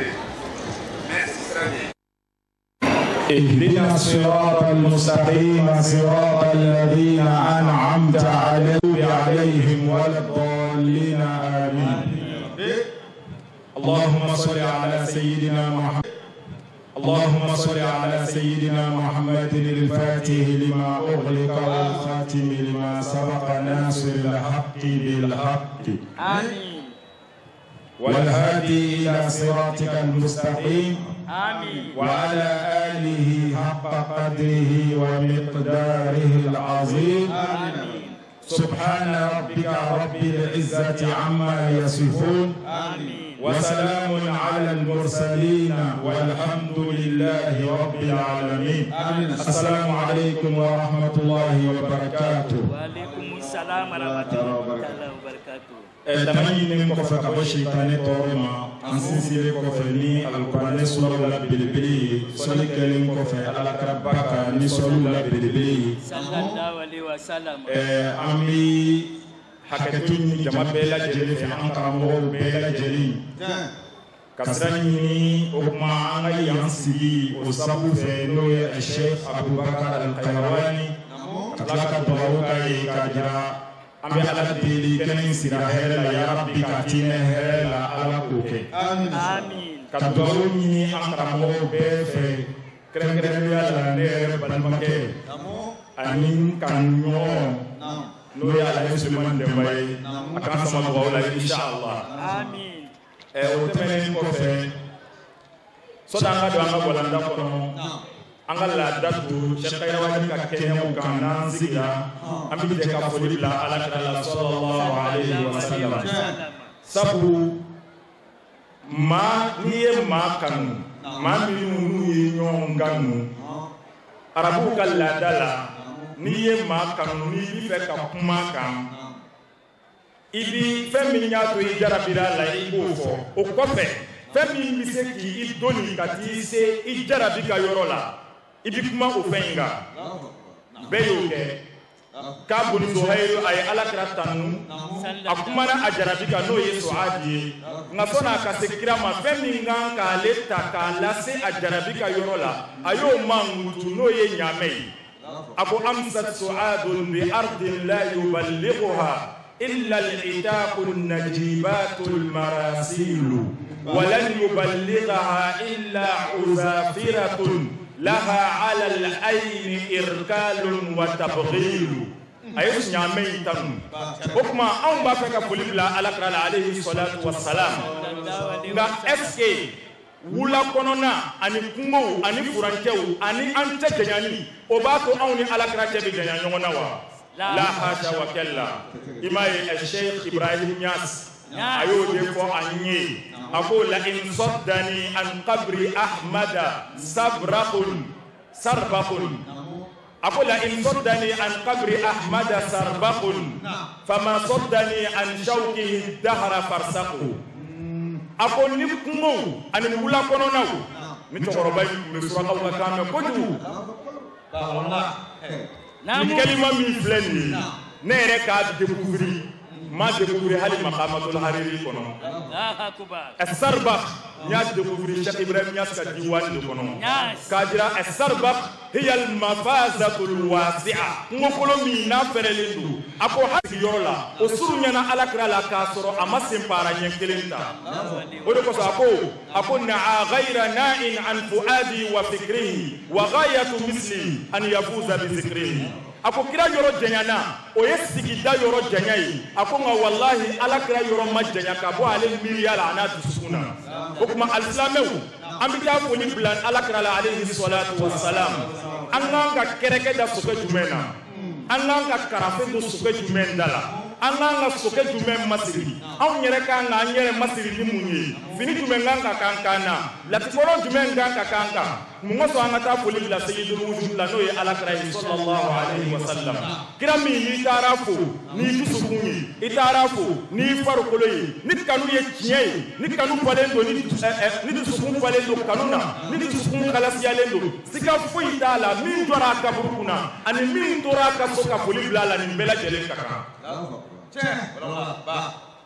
o de kosɔn Cheikh Ibrahim Niass b'a fɔ a ye a ko faman zarakum haqqan yanal fawka suruli ako wallahi ni ma min taara bo e alakira la a b'a ka ɲini fɛn sanata sɔrɔ yaqub ghaniman marfu arasin wa aliya a ko a tigilama bi segi a ye tɔnɔsɔrɔbaga ye a kun kɔrɔtalen don a b'a ɲɔgɔnnaw sanfɛ o tuma an bɛ taa alakira fo ni dusukun de ye o de kosɔn borodatigi kɛlen ka alakira ka gazaliw fɔ ka kuma a tilalen kɔfɛ o la a nana mun de mamutu yɛlɛngafɛn min kan k'ale se alakira yɔrɔ la n'o y'a dusukun ye maa b'a la k'a yɛrɛ jalaki k'ale dusukun labɛnnen tɛ ka kɛ yɛlɛngafɛn ye ka taa alakira ɲɔgɔnna fo o de kosɔn a ko fa inna ammarati bisu'i matta'azat min jahliha bi naziri shaybi wal haram a b'a la k'a ka yɛlɛngafɛn min kan ka taa n'a ye alakira yɔrɔ la a b'a la k'o yɛlɛngafɛn jalaki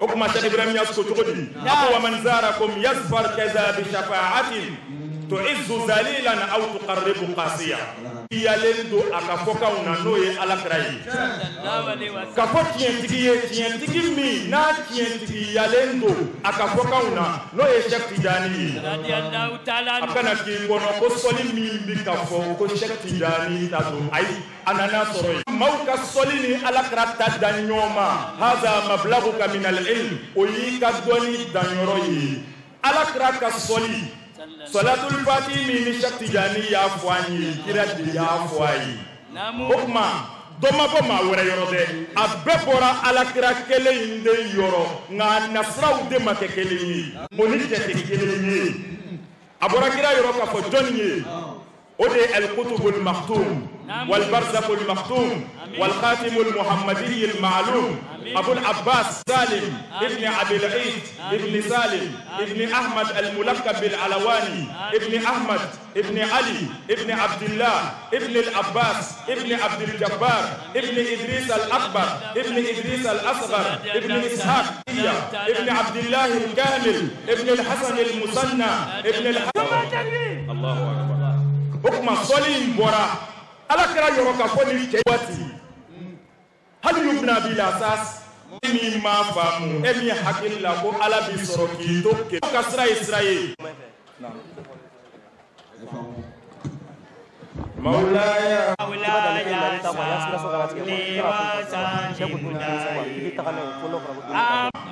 maa ti bɔ sira kan i bi to cɛw de kɔ o de kosɔn Ibn Arabi ale ko a ko man lam ya'khudh at-tariq ni ma cɛw ka sira minɛ cɛw bolo e kɔni bi to galon ni galon de la fo ka t'i se yɔrɔ min o de kosɔn ala ko an ma kuranɛ kɔnɔ a ko man yahdihi maa naani dɔrɔn de ye maa nana jɔ o don hali Abbasu ma tobi fɔlɔ a k'e dalen don a la ko a kɔni y'a fɔ a ma deli ka galon tigɛ ko k'a ye mun ye k'a ko alakira ko k'ale ye kira ye o don a ko Abbasu ma e dalen don a la wa Abbasu ko a kɔni ma deli ma mais o don asa sunu tayi ma su silamɛya ma a tɛmɛna ni diɲɛ ye fal islamu yatubu ma qabla silamɛya a nana fɛn o fɛn sɔrɔ yen juguman na a b'o bɛɛ ka girin ka da o kan k'i ka fara jamakulu de kan jamakulu min ala yɛrɛ bi waso mɛlɛkɛw la n'u ye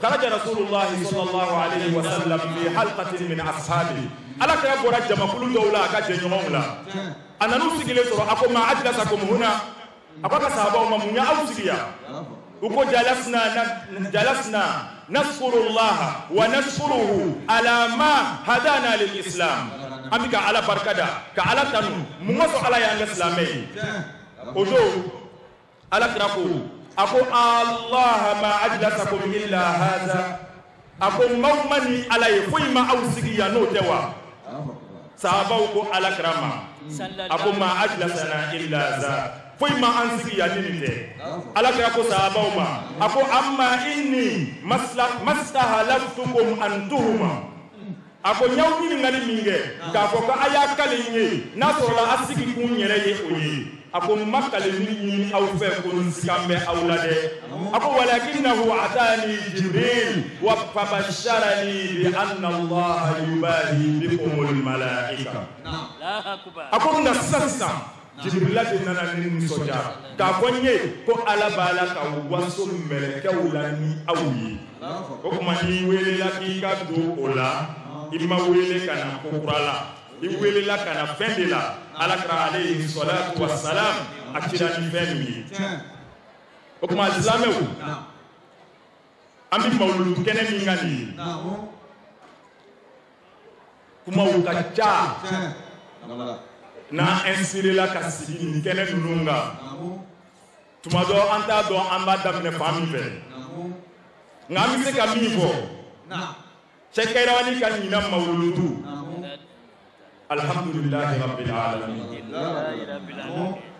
an bɛ Ala fo ka Ala barika da k'a sabu kɛ jamana yɛrɛ bɛ lahalaya min na diɲɛ bɛ lahalaya min na wallahi Cɛ Kairawani i kan ka Ala fo i kan ka Ala fo i bɛ Ala fo mun na i bɛ maa ti kɛ maa ye k'i yɛrɛ la Alakira alayhi salatu wa salam Ala y'a dɛmɛ ni cɛw de ye wallahi Ala ye cɛw d'i ma mashallah ne b'a dɔn i y'a fɔ n ye mawuludi jɔrɔ tun b'i la k'a sabu kɛ korona ye mawuludi jɔrɔ tun b'i la k'a sabu kɛ mɔgɔw ka activité t'a cogo la nka ɲina mawuludu organisera ni nɔgɔya min ye a ye hakili jigin mun na a ye hakili jigin Gazwatu Tabuka la Gazwatu Tabuka gɛlɛya kojugu tarikutigiw ye Gazwatu Tabuka tɔgɔ da de ko Gazwatul Usra ko gɛlɛya gazuwa o y'a sɔrɔ gɛlɛya bɛ yen tile ka fari wari tɛ yen mɔgɔw ka mana gannen don Alakira jɔrɔ la Alakira ye ci bila sahabaw ma a ko wa a ye bɔ dɛ sabu kafiriw kɛmɛ ka coalition kɛ an kama Roumains u faralen don ɲɔgɔn kan ko parce que ko ne nana makan dayɛlɛ ko kuma ko n bɛna s'u ma sɔnni a ka se an ma an ka kɔn ka se Alakira ma alayhi salatu wa salam mais Alakira kɛlen ka nin wele da a kɛra cogo di sahabaw de bɔra cɛw de bɔra Alakira jɔrɔlen bilahi cɛw de bɔra a don Seyidina Abakar a nana ni dinaru 4,000 ye ka na di Alakira ma wallahi Ala ye o cɛw d'i ma dinaru 4,000 dilen Alakira ma Alakira ko Abakar ma a ko maza tarakta li ahli a ko Abubakar i ye mun to so kɔnɔ a ko taraktu lahumullaha wa rasula wallahi cɛw b'i ka jama la minnu bi o ɲɔgɔn na kɛ hali n'u bi si kɔngɔ na ni Ala ko nana u b'a kɛ ne b'u dɔn tɔgɔ fɔ de bɛ ko tiɲɛ o kɔfɛ Seyidina Ali nana o nana ni nafolo caman ye Alakira alayhi salatu wa salam a ye Seyidina Ali ɲininka a ko i ye mun to i ka denbaya la inshallah Seku Ala ka bila miirali na a ko i ye mun to i ka denbaya la Seyidina Ali ko a ko n ye n ka nafolo tila 2 ye n y'a fankelen di i ma i k'i yɛrɛ dɛmɛ n'a ye kɛlɛ la n y'a fankelen to n ka denbaya la o kɔfɛ Abdurrahman bin Awf o nana ni dinaru 100 ye k'a di Alakira ma alayhi salatu wa salam gɛlɛya kuma gɛlɛya kuma n'i ye nin mawuludu in lajɛ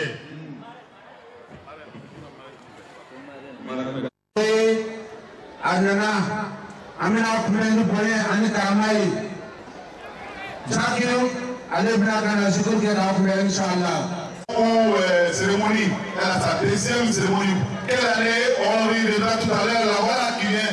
Zakir, la parole en choix. Donc Zakir n'a pas yaani dans jam na kuma fɔ marana inshallah. Abdoulaye kana ababi bɛɛ jɛnɛ fɛ ayi wili aka man la ilaha illallah.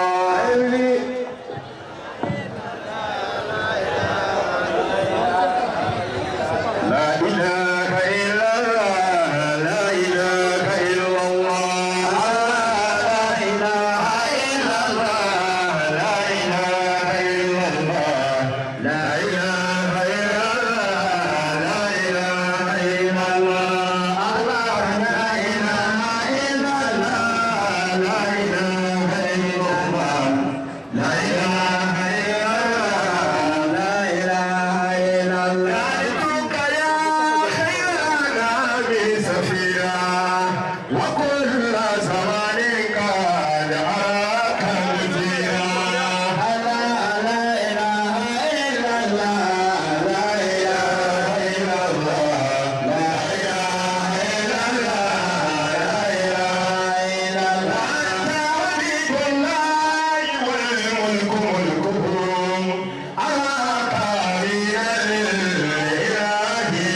ani mɔgɔ kɛmɛ fila ani kɔ sɛk kulu a mara ɲininka o ye mara ni bi ye ka dɔ ye n ko mɛ e bɛ mun de fɛ e bɛ fɛ ne bɛ mun de fɔ sɛk ɲɛ e ka ko la a ko yaku bi dugawu de ɲini sɛk fɛ an b'a ɲini ala fɛ ala ka sɛk kisi ka bɔ tu de dɔrɔn ma a ma fɛn dɔwɛrɛ ɲini ko ka dugawu kɛ sɛk ɲɛ sɛk fɛn o fɛn fɛ ala ko di sɛk ma mara ni fana sɛk dɔrɔn y'a ci karamɔgɔba lo a ka sɛbɛn kɔnɔ foto caman de bɛ yen walima o foto kelen ni foto ninnu cɛ o ye sɛk dɔrɔn kɛlɛwale foto ye a ko n'ala sɔnna ma a b'o fana bila donc a b'a balimaw an bɛ fɛ ka na ka na soutenir donc an ka bonya d'i ma.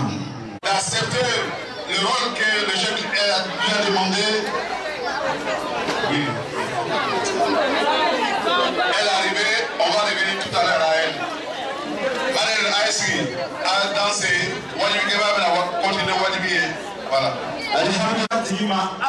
Kokai, ko wati ka gɛlɛn dɛ wati la ma ko wati ka gɛlɛn kuma min ko maa kan ka ko ba kɛ ala ko la o kuma di an karamɔgɔ sisan an bɛ ɲɔgɔn wari don dɛ e fari bɛ fɔli de ko mina ala ko kɛ wari la ala kɛra ta kun y'o ye sallallahu alaihi wasallam nka ko dɔ bɛ yen ka tila ka dinaru batan k'o tila kɛlɛkɛcɛ ba kelen kelen bɛɛ lajɛlen ni ɲɔgɔn cɛ a ma dan o ma dɛ a ye ɲaamɛ 900 a y'o fara k'o di alakira ma sallallahu alaihi wasallam k'a k'a yɛrɛ dɛmɛ n'o ye kɛlɛ la a tilala ka sokɛ 100 a tilala k'o bɔ k'o di alakira ma sallallahu alaihi wasallam ko kira ka taa kɛlɛ kɛ n'o ye Abu Sa'id al-Khudri ko a ko ra'aytu rasulallahi min awwalil layli ila an tala al-fajr rafi'an yadayhi al-karimatayn yad'u li Usman ibn Affan.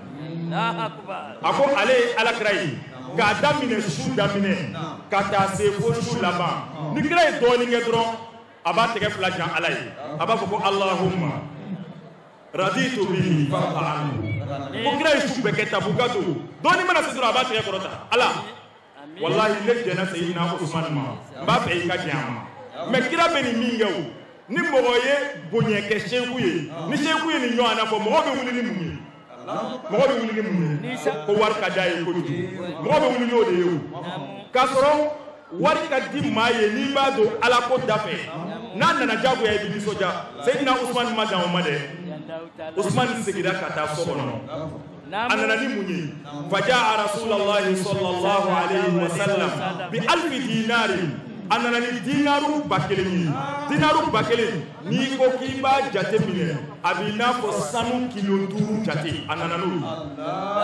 sanu kilo 5 jate a nana bila ala ka sen kan ko faja'ala rasulullahi yuqallibuhu bi yadayhi ala kɛra tora a bɛ sanu in yɛlɛma a b'a filɛ sanu ko bɛ kira la wa a tora a bɛ sanu yɛlɛma a b'a filɛ ala kɛra ye mun fɔ a ko ma darra Usmana ma amila ba'da al-yawm a ko bi kɔfɛ wallahi Usman bi fɛn o fɛn kɛ o ti foyi k'a la bi jɔyɔrɔ ma kalisi koyi ko b'a nɔfɛ dɛ mais ala kɛra ye nin fɔ a ma nin fɔ foyi kama ni wari tɛ o tuma vraiment an bɛ Cheikh dɛmɛbaaw fo minnu y'a dɛmɛ fɛn fɛn dɔrɔmɛ 1 bɔ nin mawuludu in na wallahi an bɛ ala deli u ye ka barika d'u ka sɔrɔ la ya rabbi ala k'u kɛ u y'a ta yɔrɔ min ka caman bila a nɔ na ya rabbi ala k'u kɛ o cɛw bɛ Cheikh Ayrawani ka jama na wallahi u bɛ hakili jigin ala kɛra ka mɔgɔw la Al-Asim ibn Uday o kɛlɛ don ale kelen de jɔra ni kɛlɛdenw ka balo ye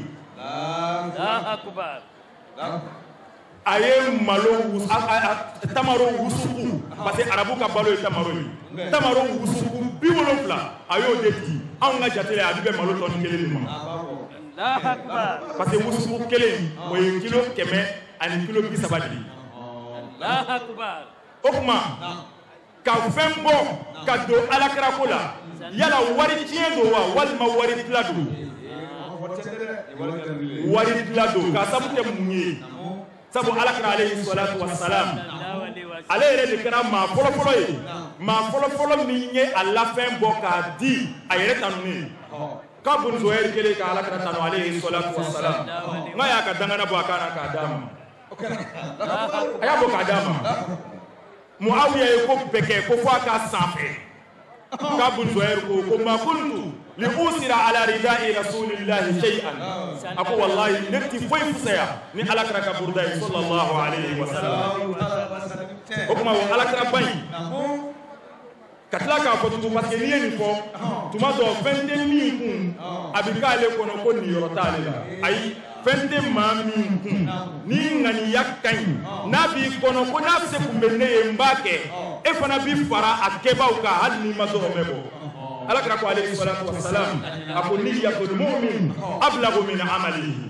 kuranɛ y'a fɔ an ye tuma min na ni sahabaw ye baaraba in kɛ sahabakɛ dɔ bɛ yen Abu Musa al-Ash'ari ale ka mɔgɔw bɛ yen fɛn t'u kun u ye Abu Musa al-Ash'ari ci ka taa alakira ma ko alakira k'olu labɛn mɔgɔ sɔrɔ ka taa kɛlɛ la alakira ko wallahi la ajidu ma ahmilukum alayhi a ko foyi tɛ ne bolo ne bɛ se k'aw labɛn ni min ye ka taa kɛlɛ la o fɔlen Abu Musa al-Ash'ari a ka mɔgɔw u dusu kasira cɛ kelen kun b'u cɛ la ko Aliyatu ibn Zayd ni kuma fɔlen Aliyatu ibn Zayd su kolen a ye seliji minɛ a ye jɔko 2 seli a y'i dama kasi Ala la a ko n tigi Ala e de y'i ka kira yamaruya ni jihadu kɛli i tilala ka mɔgɔw kanu ka taa jihadu kɛli ma i tilala ka jihadi baraji fɔ ani jɔyɔrɔ min bɛ jihadi kɛli la a ko nka Ala i ye nin bɛɛ lajɛlen kɛ i ma fɛn di ne ma ne bɛ se ka n yɛrɛ dɛmɛ ni fɛn min ye ka taa jihadi kɛ i ma dan o ma i ma fɛn nɔgɔya i ka kira ye i ka kira bɛ se ka ne dɛmɛ ni min ye ka taa jihadi kɛ o tuma Ala i ka Muhamadu ka jihadikɛla ninnu cɛ la n'a sɔrɔla ko maa min ka hakɛ ne ka hakɛ bi maa min fɛ n'a sɔrɔla min delila ka ne nɛni walima min delila ka n kɔrɔfɔ walima min delila ko n ka hakɛ dɔ taara fɛ nafolo la Ala n b'a ɲini fɛ i k'o kɛ ne ka participation ye jihadu in na Aliyata ibn Zayd ye nin fɔ su fɛ a sira sɔgɔma fajiri seli bannen alakira ko a ko dɔ ye saraka bɔ ka bila Tabuka kɛlɛ la a ko jɔn don ko su ko dɔ ye saraka dɔ bɔ saraka in kɛra ni hami a ka d'ale ye a k'a kɛ nka se t'a ye alakira ko su dɔ ye saraka bɔ jɔn don maa ma kuma kira seginna a kan a ko su n ko dɔ ye saraka bɔ ka bila Tabuka kɛlɛ la jɔn don maa ma kuma siɲɛ sabanan kira ko ni maa min don o tigi ka wuli o yɔrɔ bɛɛ Aliyata ibn Zayd a wulila k'i jɔ a ko kira ne don kira ko a ma a ko wallahi Ala ye Jibirila bila ka na fɔ n ye ko i ka saraka ko Ala y'a minɛ Ala sɔnna saraka minnu na n'a bɛ kɛ a tigiw don b'a ye alijinɛ kɔnɔ ko Ala y'i ka saraka fara o kan wala ala alladhina la yajiduna ma yunfiquna harajun idha nasahu lillahi wa rasulihi ni fɛn t'i bolo ni ŋaniya ka ɲi a kɛli b'i kɔnɔ Ala ko ko degun t'i kan i fana b'a kɛbaaw kan o tuma o fana caman de bɛ Cheikh Kayirawali ka jama na a ka di minnu ye u ka koba kɛ mawuludu in na ne yɛrɛ kanubaa b'o la n'o ye Alifa Umaru ye a ka d'a ye nka ni min se t'i ye i se k'o kɛ nka ŋaniya ɲuman o b'i fara a kɛbaa ɲumanw kan Ala ye nin fɔ an ye kuranɛ kɔnɔ a ko cogo di a ko wala ala alladhina إذا ما أتوك لتحملهم قلت لا أجد ما أحملكم عليه تولوا وأعينهم تفيض من الدمع حزنا ألا يجدوا ما ينفقون ako maa minnu bɛna e kira ma u b'a fɛ ka dɛmɛ sɔrɔ ka taa jihadi kɛ nka e ma fɛn sɔrɔ k'u dɛmɛ n'a ye u dusu kasilen bɛ segin ka taa so kɔnɔ Ala ko jalakilisa t'olu ma o olu fara n bɛ a kɛbaa ɲumanw kan k'a sabu kɛ mun ye sabu a ŋaniya ɲuman b'u la o tuma Assalamu alaikum. Ye Mabudu Boye. Monsieur Kamune Kamune. اللهم صل على سيدنا محمد الفاتح لما أغلق والخاتم لما سبق ناصر الحق بالحق والهادي إلى صراطك المستقيم وعلى آله حق قدره ومقداره العظيم subhana rabbika rabbil izzati amma yasifun wa salamun ala al mursalin walhamdulillahi rabbil alamin.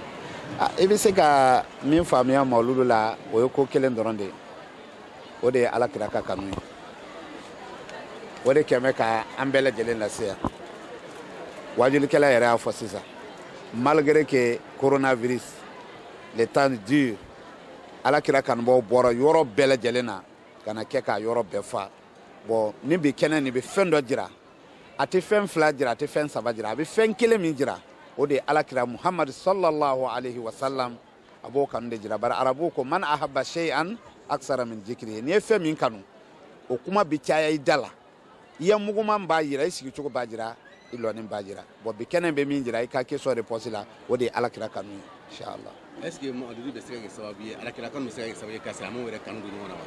Mawludu bɛ se ka kɛ sababu ye ka alakira kanu, ka diɲɛ yɛrɛ bɛɛ kanu don ɲɔgɔn na, ka silamɛw bɛɛ kanu don ɲɔgɔn na. Mawludu de bɛ se ka kɛ sababu ye fana ka hali silamɛw ni diinɛ wɛrɛ mɔgɔw olu bɛɛ kanu don ɲɔgɔn na. Parce que mawludutigi violence t'ale ka ko la, ale ka kuma ko 10 a ko bɛɛ ka bɛn kelen ma. Donc mawludukɛlaw de ye o image jira k'o ta alakira la, o mawludu de bɛ se ka kɛ sababu ye ka silamɛw yɛrɛ don da kelen fɛ k'u bɔ da kelen fɛ, ka hali silamɛw ni diinɛ wɛrɛw don da kelen fɛ ka bɔ da kelen fɛ, inshallah. Ami an bɛ dugawu kɛ, an bɛ Albayani ka télévision fo, an bɛ directeur ba fo, aw minnu fana y'a baarakɛlaw ye, an b'aw bɛɛ fo k'aw barikada, Ala ka samara jira aw na, aw ni ce aw ni baraji. Salamu alaikum wa rahmatullah.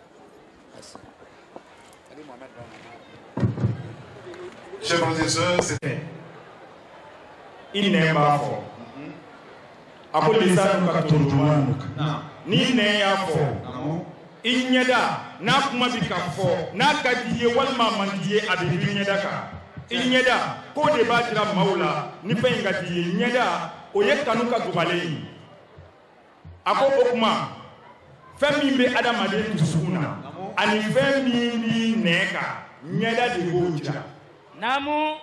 O de kosɔn alajɔnbaw minnu ye alakira kanu u datugu n'u dayɛlɛ u bɛ alakira ko kuma de la sallallahu alaihi wa sallam. U y'a essayer ka kira tanu cogo bɛɛ lajɛlen na. I m'a ye Cheikh Ibrahim Niass ko a ma, a ko lisani, a ko ne Ibrahim Niass nɛn wa qalbi ani dusukun dahara n ka ɲɛnɛmaya bɛɛ lajɛlen kɔnɔ zikru Muhammadi, o ye Muhammadu kofɔli de ye sallallahu alaihi wa sallam. A ko wa man haluhu hali, a ko ni maa min cogoya kɛra ne cogoya ye lada dahari yasmaku, a ko diɲɛ kuntala janya bɛɛ lajɛlen kɔnɔ i ka kow bɛ sankɔrɔta de. Sabu i ye cɛ min kanu ale de ye barika jɔn ye, i ye cɛ min kanu ale de ye kow solution ye. I m'a ye bonimuyimu tigi ko ale t'i jigi da a ka baara ɲuman kan dɛ. A ko walakin bi hubbin fi suwaida'i qalbihi, a ko kanu dɔ dogolen don ale dusukun kɔnɔ, ale jigi dalen b'o de kan. O kuma alajɔnw y'a essayer ka fasi bɛɛ lajɛlen bɔ alakira tanu na. Alajɔnba dɔ bɛ yen ko Nabolisi, Abdulghani Nabolisi, a ko an b'a Aisha ko min kɛ ko kana khuluquhul Qur'an, ko alakira jogo kun ye kuranɛ. Ale ye o de filɛ ka alakira tanu composé kuranɛ sura 114 na. Ko a bɛɛ lajɛlen nana alakira tanu de la sallallahu alaihi wa sallam.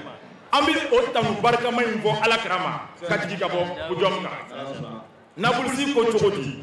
A ko fa kana bihi sallallahu alaihi wa sallam fatihatul wujud wa baqaratu ali imran sharibat min wirdihi al-mawrud wa bararatu an-nisa'i liman bi nurihi ma'idatu shuhud wa tafat bihi an'amul a'rafi zawul anfal wa naja bi tawbati yunus wa hud wa yusuf min ra'di shada'ihi musiqal wa sa'ida bihi ibrahim fi bunyan al-hijr وحصل به وحي النهل وإسراء الكمال ليلا في كهف عزه بلا حجر وحملت به مريم لأنه طه الأنبياء وهج المؤمنين والنور والفرقان والشعراء الكاملين والنمل آمن بالقصص لديه وعشش العنكبوت في الغار عليه وأذعنت له الروم بأنه لقمان الحكمة وسجدة الأحزاب وسبع بمحبته القلوب فهو فاتر الألباب ياسين الصافات من الملائكة وصوت الزمر من الطائفة المباركة ذاك وسر غافر الذنب الغفور الذي فصلت به الأمور وشورى بين الأشراف وزخرف دخان النفس الجاسية عنده بالأحكام محمد صاحب الفتح والهجرات والتجليات الإرفانية وقاف الزاريات من طور النفوس الإنسانية نجم الأفلاك وقمر الأملاك المستمد من نور الرحمن الذي به واقعة الحديث في المجادلة وهجر الممتهن في الصف للجمعة مع المنافقين في تغابن المقاتلة طلاق التحريم في الملك ونون الحاقة الإحسانية ومعارج النور والجن السالقين في المقامات الإيمانية المزمل والمدثر زين القيامة وفخر الإنسان ذو الأخلاق المرسلات لأهل النبأ والإرفان والنازعات من الأوصاف الكبار لمن عبس من التقوير والانبطار قاطع المطففين بالانشقاق البروج والطارق الأعلى بغاشية الفجر في البلد المولود ضياء الشمس ونور الليل والضحى المنزل عليه ألم نشرح حيث شرح الله صدره للرسالة شرحا افتخر به الدين والعلم بقدره بل كل البرية وزلزلت العاديات بقارعة التكاثر في عصر همزة النفس الأبية وولد آم الفيل فابتهجت قريش بالماعون من كوثر السلسبيل وارتفع على الكافرين بالنصر على أبي لهب وكمل له الإخلاص والفلق الوادي فهدى الناس حتى كل من ربهم ترى صلوا عليه وسلموا تسليما اللهم صل على محمد وآل محمد وسلم. On ne va pas rentrer, donc il vaut mieux de rester ici, s'il n'y a pas de ticket. Seuls ceux qui sont à l'église, ceux qui possèdent les tickets. Alhamdulillah.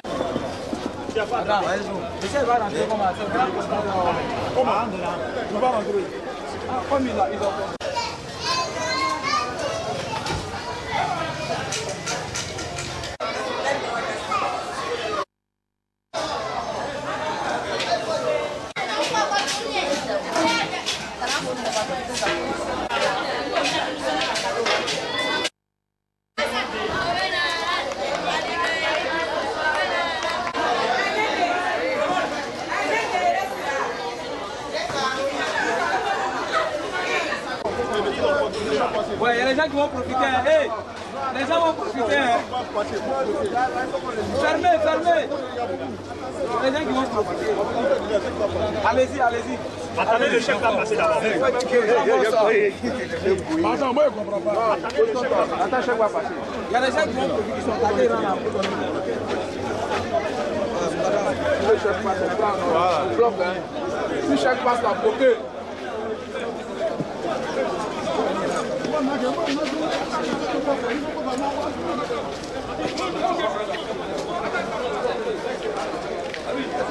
Attendez, les pieds là vont passer. Ah, allô, boy. Ah, d'accord.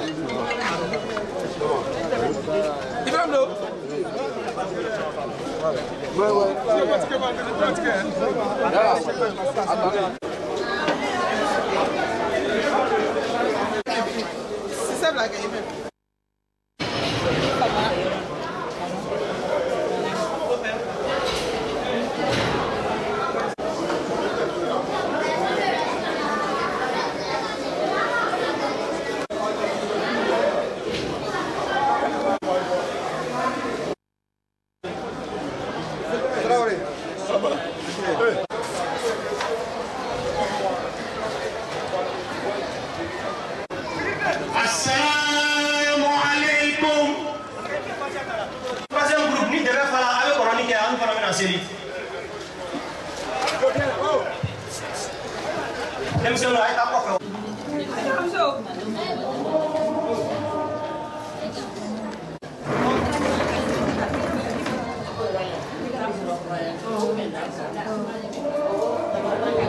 La ilaha illallah, la ilaha illallah, la